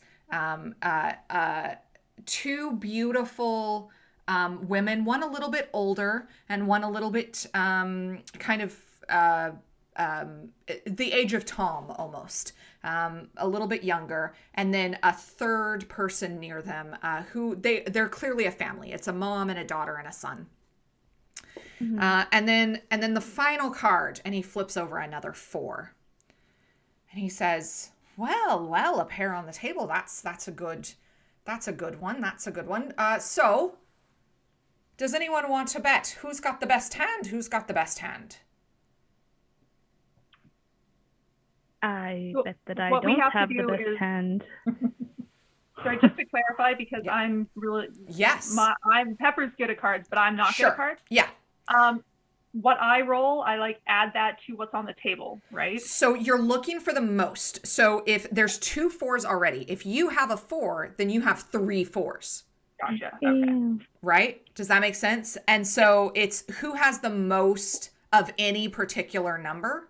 But then there's like ancillary rules. Like if you have 3 and then 2 between the 5 cards, if you have like a set of 3 and a pair of 2, then that's the next best, kind of situation. So and just using the first 2 that we rolled. Using the first 2 that you rolled plus the 2 4s and the 3 that he turned. Okay. he kind of looks at his cards again and sizes you all up, and he pushes 2 copper pennies to the middle of the table. And you can see this seems to be a fairly average hand. And Olmec, and he slams his cards down and clearly gives up. He's not interested. Oh, don't be like that. It goes around to Boris, and Boris looks at the boy, looks at the 2 of you, and he slides two copper pennies as well. Yeah, I'll take that bet. And I'm also going to throw 2 copper pennies on the pile. Okay. Lane? Okay. 2 coppers, flips 2 coppers in. Okay. Well then, let's see who's got the best hand. And he flips over a 6 and a 3.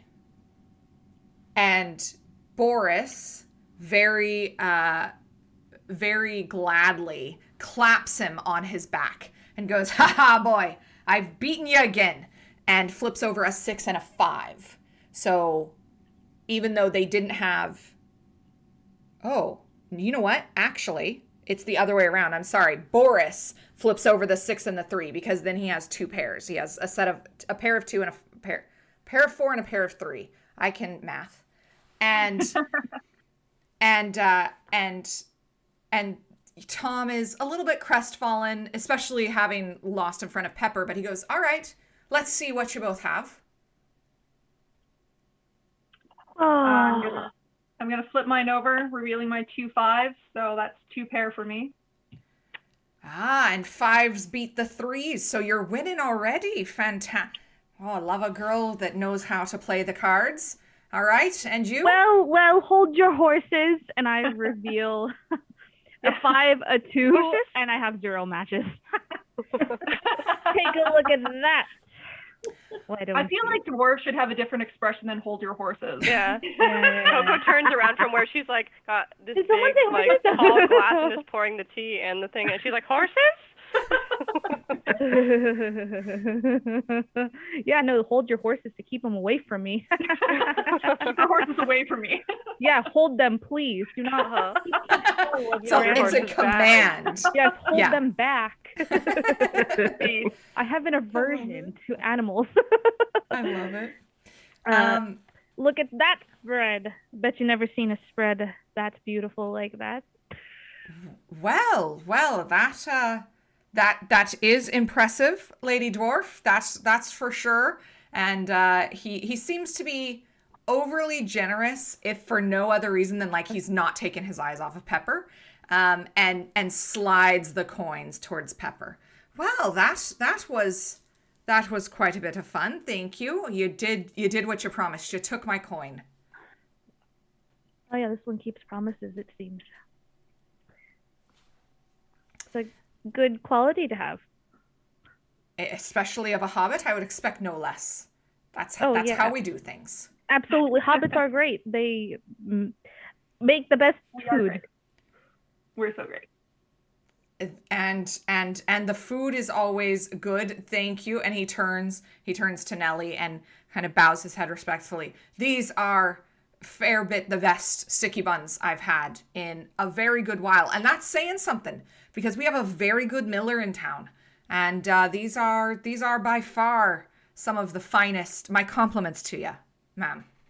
Well, thank you. I mean, I was known. I won the fair pretty much every year except for one year when Ethel Longbottom won, and I am still convinced that she cheated. That was the same year that a wandering wizard came through, and I'm fairly certain she must have charmed the judges because she's never won before or after that one year when her berry pie won over mine. And but thank you. I do appreciate the compliment.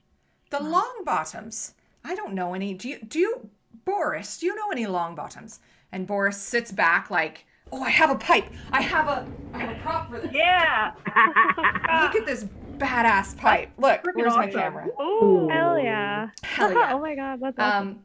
Slava Ukraini. This is from the Ukraine. And he leans back with his pipe, and you hear him, and he goes, pa, pa, pa, pa. Yeah, the Longbottoms, those are me mom's cousins folk. I don't know an Ethel. Mom left that part, the Michael Delwyn Longbottoms a long time ago. Perhaps they've gone downhill since me mom left. But I agree with the boy. These sticky buns are some of the best, although we shan't mention that to Lothan. He's a poorly sort of loser, that one. Yeah. And as they were chatting, Yeah. like Elaine is like whispers to Pepper, wait, weren't we supposed to get some information from these folks?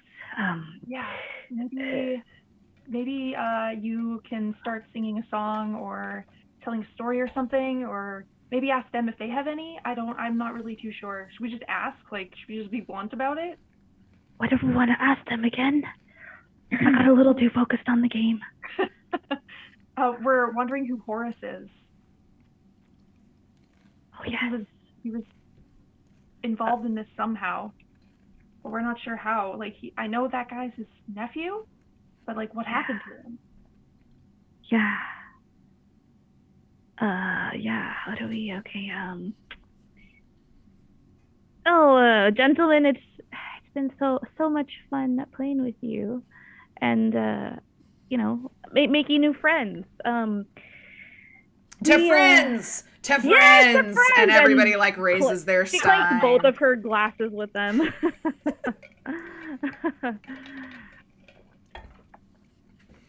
And You ever speaking of friends, you ever a Horace? you see this, just dropping it like that, huh? All right, that's one way to make sure that the story gets told, I guess. You see this. I heard tell of a horse. It caught my interest. This ale is Hobbit ale, the best, the finest. Hobbit ale, and they all raise their glasses again. Hobbit ale. You see the older gentle hobbit. He goes, look. All I know is that one Wednesday I went over to Holdman's place, and it was right tore up. I called and looked around. There was nary a side of that Horace. Folks stayed away from the house now. Nowadays, they stay away from it. Say it's haunted. But I rightly don't know. I sent for Brontis Bellwether, It's his job as magistrate. Ask him if you want more. Or you could ask Olmec here. Brontis took him to go look at the place with him, and he sits back and like conspiratorially looks at Olmec the candle maker like, okay, now you tell your part of the story. Olmec, come on. You want to share it with us? Olmec is like halfway Cookie Monstering through another cinnamon roll, and there's just like bits kind of flying as he looks up as he hears his name called. That's okay. We'll wait until your mouth is not full anymore. He has no such compunction of manners, and he talks and like food just goes spraying everywhere. Olmec go there with Master Bellwether. We look. Bellwether find something. Paper he take. Bad place. Spirits walk there. Olmec not go there. But at night, Olmec can hear the scraping and the clawing. Olmec not go out at night. Do you live in a graveyard or something? What's your deal? House? Where are you hearing this noise from? From Hardman's. From Holdman's house. Olmec not go there anymore. Haunted. His words are like, he's trying to speak to you in Hobbit. And his words are like clipping. He has not quite figured out conjunctions, you know? He's not there yet.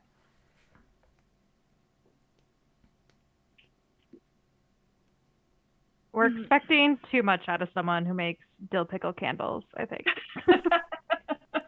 Hey, I think dill pickled candles sound like how much for dill pickle? How much for Dill pickle candles, best. Smells so good. Yeah, Here. yeah, I'm And he sold. like pulls one out of his out of his thing. And he sets it. It's clearly like been used for sure. That's it's probably fine, how he that's like fine. gets Sorry, home pulls it out in the of dark. where? I'm sorry, the sleeve. I mimed the Oh, sleeve, okay. and maybe you just didn't say that. He horks it up like a hidden key. No, he pulls it out of his sleeve and like waves it under your nose aggressively. Oh, that's lovely. Yeah, it Can I buy it? does. How much? It does smell like dill pickles for sure. Used. New? That's New. fine. That's fine. New 2 coppers. Used 1 copper. You got a new one on you? And he kind of looks around and then quick as can be, like, dude is lightning fast, shoves himself back from the table, hauls ass out of the white plow, and just like and Boris Bracegirdle, the elder gentle hobbit, is like, I guess we're not playing cards anytime soon. Well, he'll be back in a few minutes. I turn in my chair and I look to Coco. Coco, we're getting pickle candles. What the hell did you say to him? He just ran out of the bar. He's gonna get him pickle candles. Oh, 2 of them? We can share. How much? I deeply dislike this She conversation. goes and takes his chair. She goes and sits over in his chair while he's gone. And Pepper, you may notice, Nellie, certainly Grandma Nellie, would notice that all of this talk of Horace Holdman has cast a dark shadow over Tom's face. He will not make eye contact with anybody. He is he's upset. I'm gonna slowly just move my chair over and hey buddy, don't mean to ruin the night for you. I know you were enjoying playing cards. Is there something I can help you with? I notice you're a little down. Do you want a sticky bun? We got lots of sticky buns. They're really good. Make me a persuade check. It's a garbage roll. Okay. It needs to be advantage. I'll just Right? you can. I don't know if that gives her advantage. Yes. Or not. It's going to be a 6 in total. A 6, and we'll give you sticky bun advantage, so we'll give you another +3. And they say, Tom says, he was me uncle, me mom's brother, and you don't know what you're talking about, what you're asking them to talk about. Olmec's right. That place is unquiet. It's haunted. One night, I was going back to Master Bracegirdle's home. I was alone, and I sees him. Holdman hard brace me uncle. I sees him himself.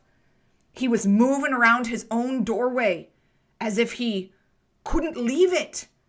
He was pale as death, but some places ye could see right through him. I swears it. Don't bring bad fortune on this place by speaking of the ill. He talks directly to Boris Bracegirdle, his presumably boss. And Boris kind of looks down, smoking away at his pipe, trying, avoiding a little bit of eye contact. It's bad hobbit manners to get somebody wound up.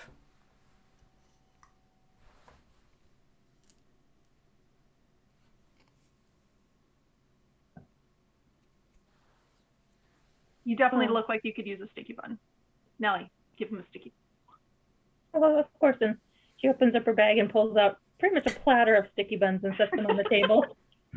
You should always have like a charcuterie board of baked goods ready to go.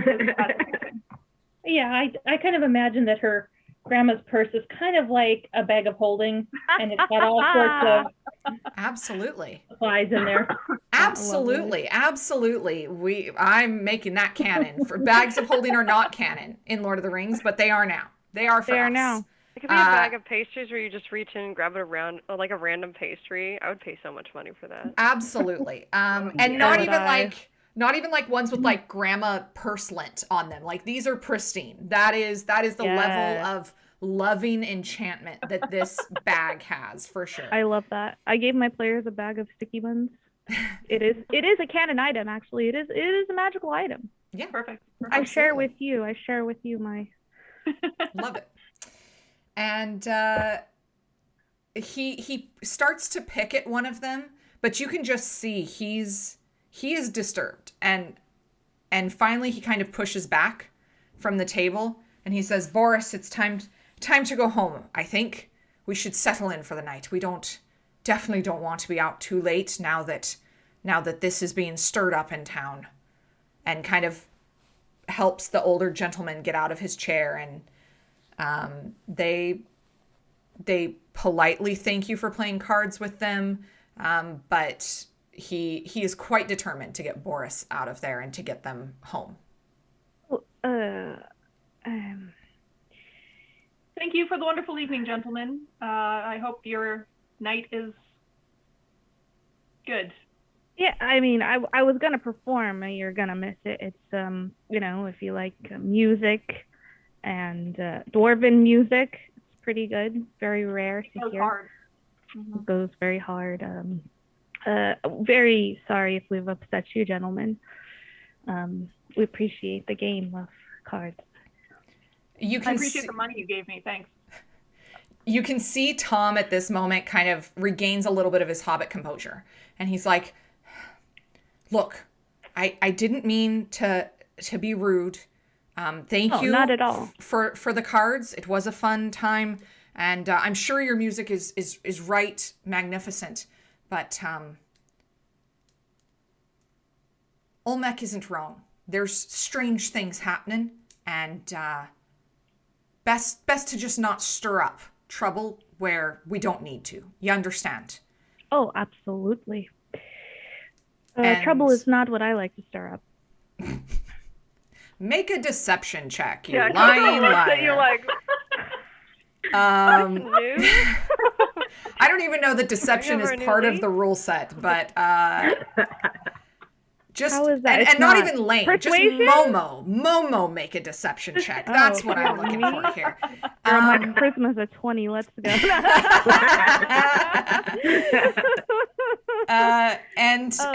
that be like a persuasion then, since we don't really have deception? It looks like. No, it's fine. I don't think on purpose Lane is trying to be deceptive. She's not. She's trying to persuade them to stay. She feels stay. bad. She feels bad, and she's like, "Why not stick around? Maybe some good tunes could, lift your spirits, and maybe." All right, sure. Make me a persuasion check. The DC is high. The TN, as it's called, the test number is the mechanic, the rule here, but it's high. But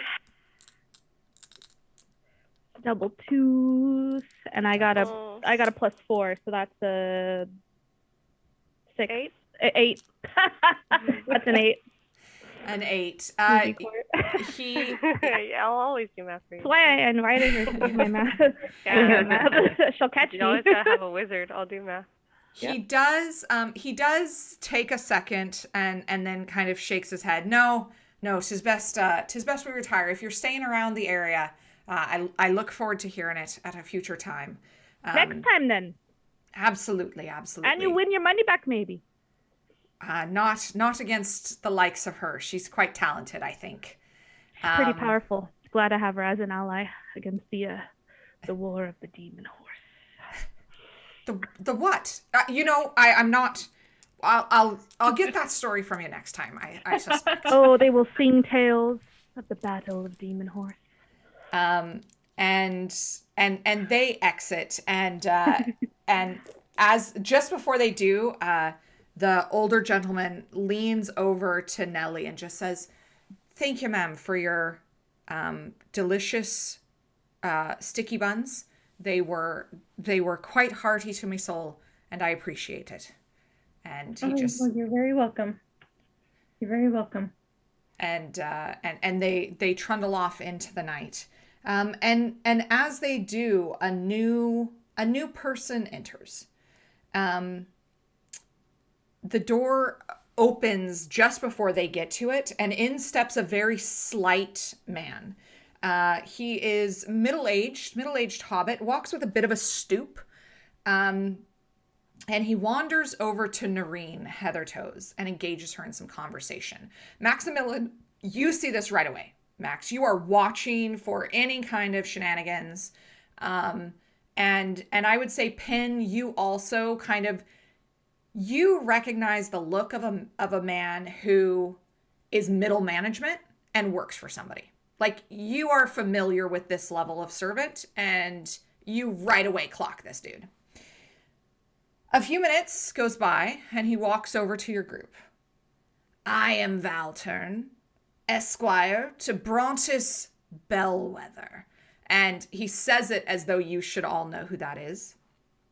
"I have come from my master to thank you for saving his daughter and present an invitation to dine at his estate tomorrow night. If you wish to accept, I will inform my master and leave directions with Miss Heathertoes. My master wishes to speak with you about many things, and perhaps a few things that might profit you. What do you say, strangers?" She looks around, kind of eyebrow waggling at the groom. What do you... A profit? I mean, yeah, free. I like free food. job. We are here to technically slay wolves, and he's the proprietor of this information, so it would be good to go. Demon horse. He is the owner of Vissa, the demon horse. Okay, we'll keep that on the down low. Vissa's a what? Oh, no. Don't ask. They meant to say, lovely steed. Lissa, valiant Lissa, pony. somebody else, Lissa, a mistake. You misheard. Lissa the valiant steed. Right. Well, I don't know about any of that, but It's okay. Oh, yes, to dinner, yes. Thank you. I shall inform my master. Thank you. I'm sorry. And he heads back out. Doesn't stop to get a drink. No nonsense. All business about this dude. And he heads back out. And it is at this time, particularly Lane, that you hear the plucking away of light strings as you can hear somebody tuning their instrument. A young man steps up on a small stage, and this stage is obviously hastily constructed. It was not Lane, you know what stages are supposed to look like. This was the kid who built his own skateboard ramp. It's that level of carpentership. Carpentry, that's actually a better word for it, because that's the word for it. He plays a few songs as the night kind of goes on. And he's quite able at getting the patrons to sing along with him, their favorite kind of rousing bar songs. He's learned the place for sure. But you can see Penn, I would say you in particular, but maybe also Court and Lane, as people who have traveled to bigger cities. You see that there is a finery to the detail of his clothing. Or at least at one point was a finery. They've become quite threadbare. They've become quite worn. And he is tall and slender. And while he has some hobbit features, clearly he is also not entirely Hobbit. He has long, dark hair and pretty beautiful dark eyes, and as sure as Anualda had promised, a little tuft of hair. Like, I'm picturing kind of Harry Styles. Do you know what I'm saying? Like, that's the look I'm kind of going for here. And Suddenly I'm very interested in this, so yes, continue. he's wearing like a high-waisted pant, like a very classic kind of Cary Grant's line. And he sings quite beautifully. And he gets everybody kind of going. And it's only at this point that you see Anualda come back down from wherever she had been whisked away and plants herself at the front table and like just absorbs herself into watching him sing every note, and like rushes to get him drinks in between sets and kind of dotes on him as he plays throughout the evening. Kiana's definitely gonna look at him and be like, and like grumble and be like, wolf. Like, she's just totally ready to take that man out.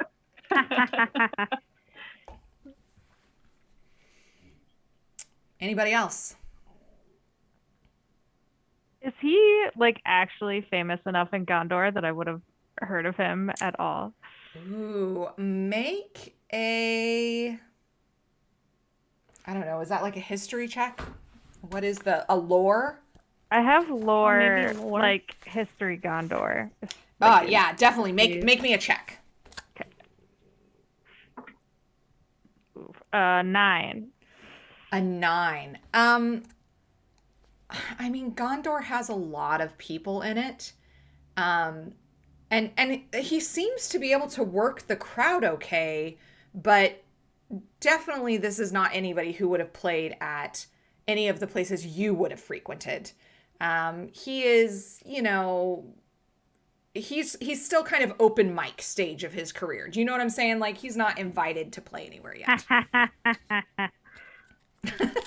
I just picture Lane just like laughing out loud in between one of the sets. I love that so much. Oh, for sure. Judging. She's just judging. Just sipping her drink. I would pass Yeah. this on to Lane. Like, I thought he played in Gondor. I've literally never seen this guy. I told you I never heard of him. Never heard of him. In the Iron Hills, the Moria, the Misty Mountains, the Mirkwood. Never heard of him. Never heard of him. And I don't get out much, so I've never heard of anyone, so. Coco's just like sipping a drink like she does this every single time there's another bard already playing in the So like, jealous. who is that other dog? yeah. There can only be one. She's like, in between songs, she's like checking out her flute axe as if it's just like an axe, and randomly out of nowhere, she'll just be a toot, like, oh, Is that an intimidate check with your flute axe? has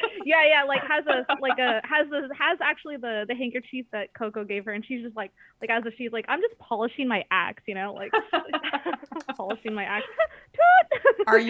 are you trying to get this guy's attention? I'm fucking with him. I'm just like, like. All right. Make me an intimidate check. All right. I'm so intimidating. I got a flute axe. If that doesn't scare you, then I don't know what will. I don't know that there is not a specific mechanic for inspiration, but here's what I'm gonna rule. Okay. Because There is.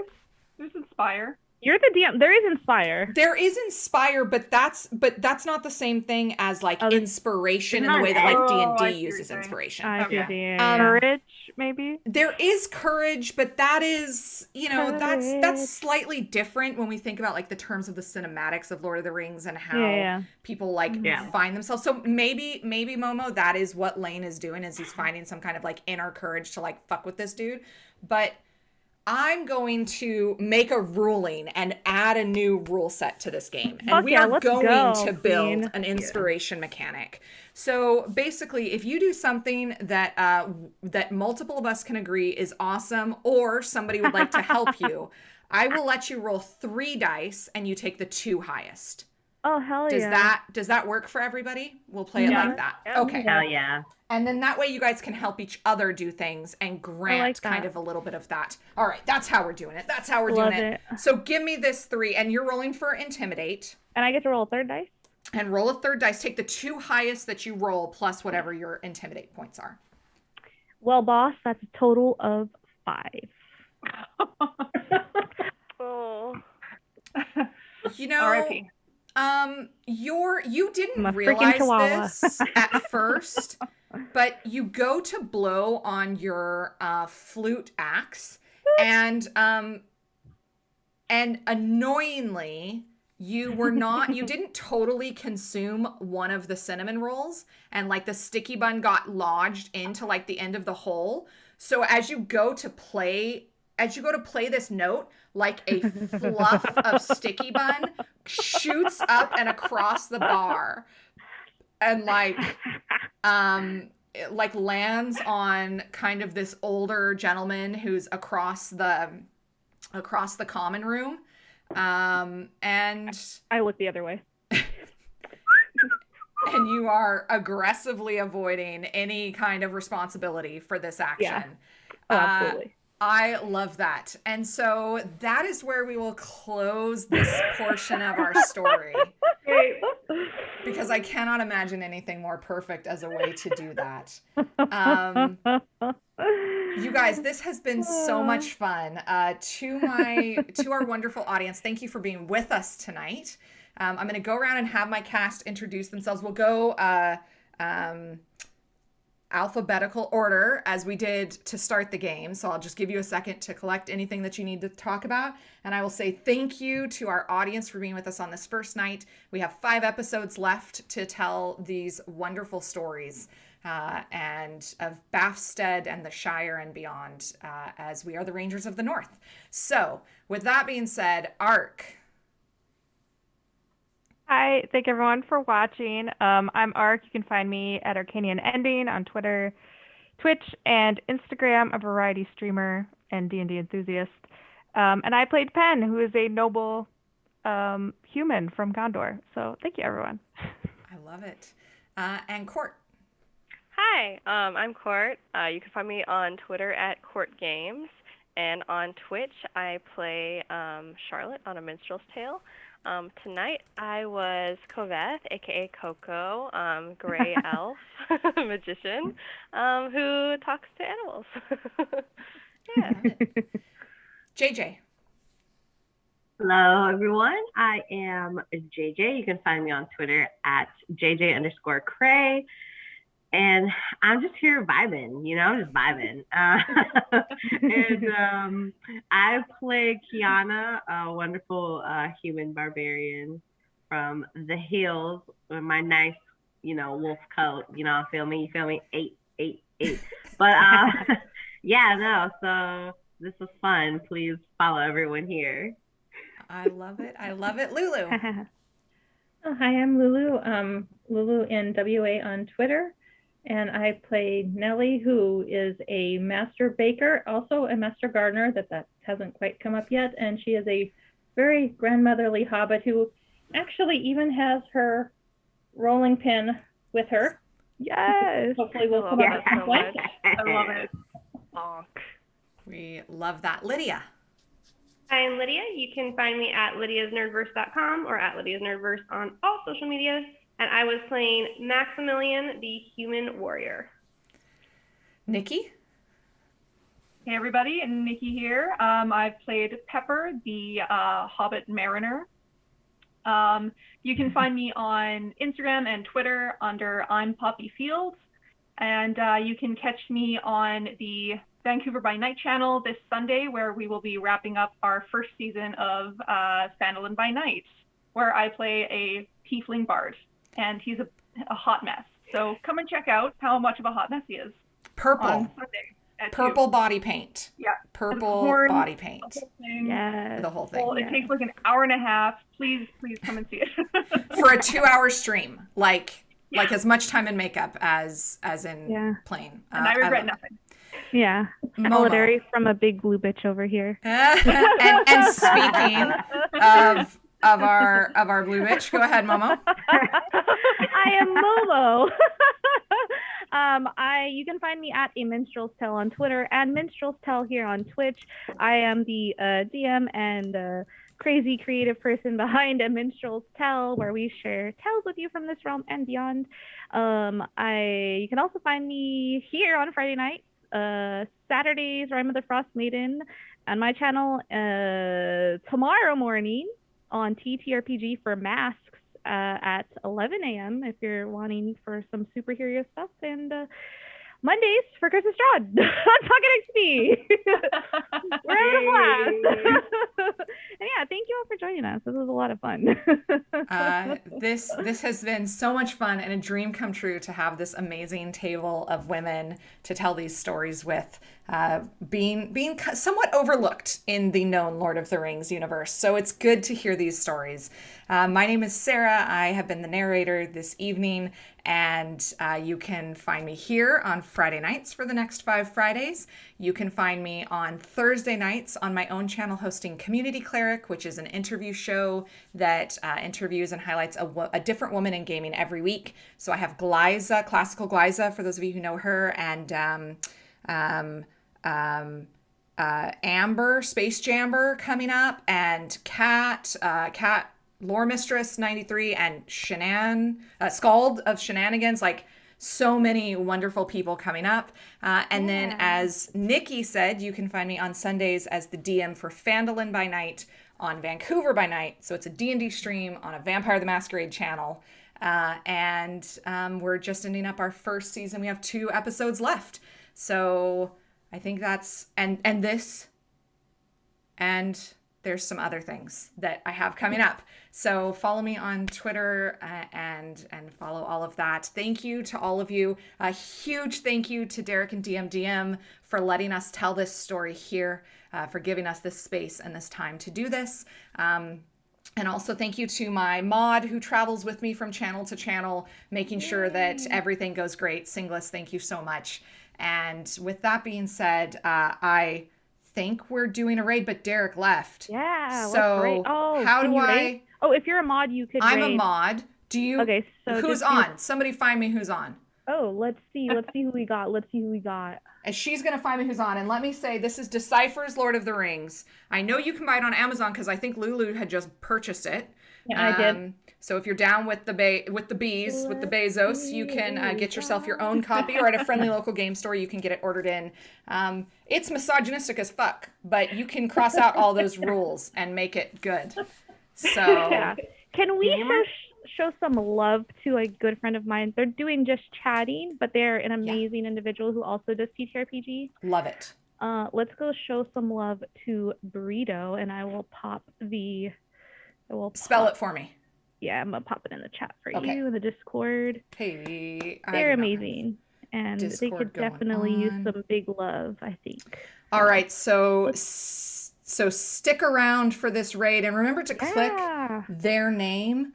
They're amazing. Seriously, Burrito is amazing. I've played at their table before for a charity, a vampire charity, and it was freaking awesome. And they also do variety streams. Amazing individual. So we will go host them. Thank you for sticking around, and come back and see us next week. Thanks, everybody. Have a super wonderful week. We will see you next week. Bye. Bye.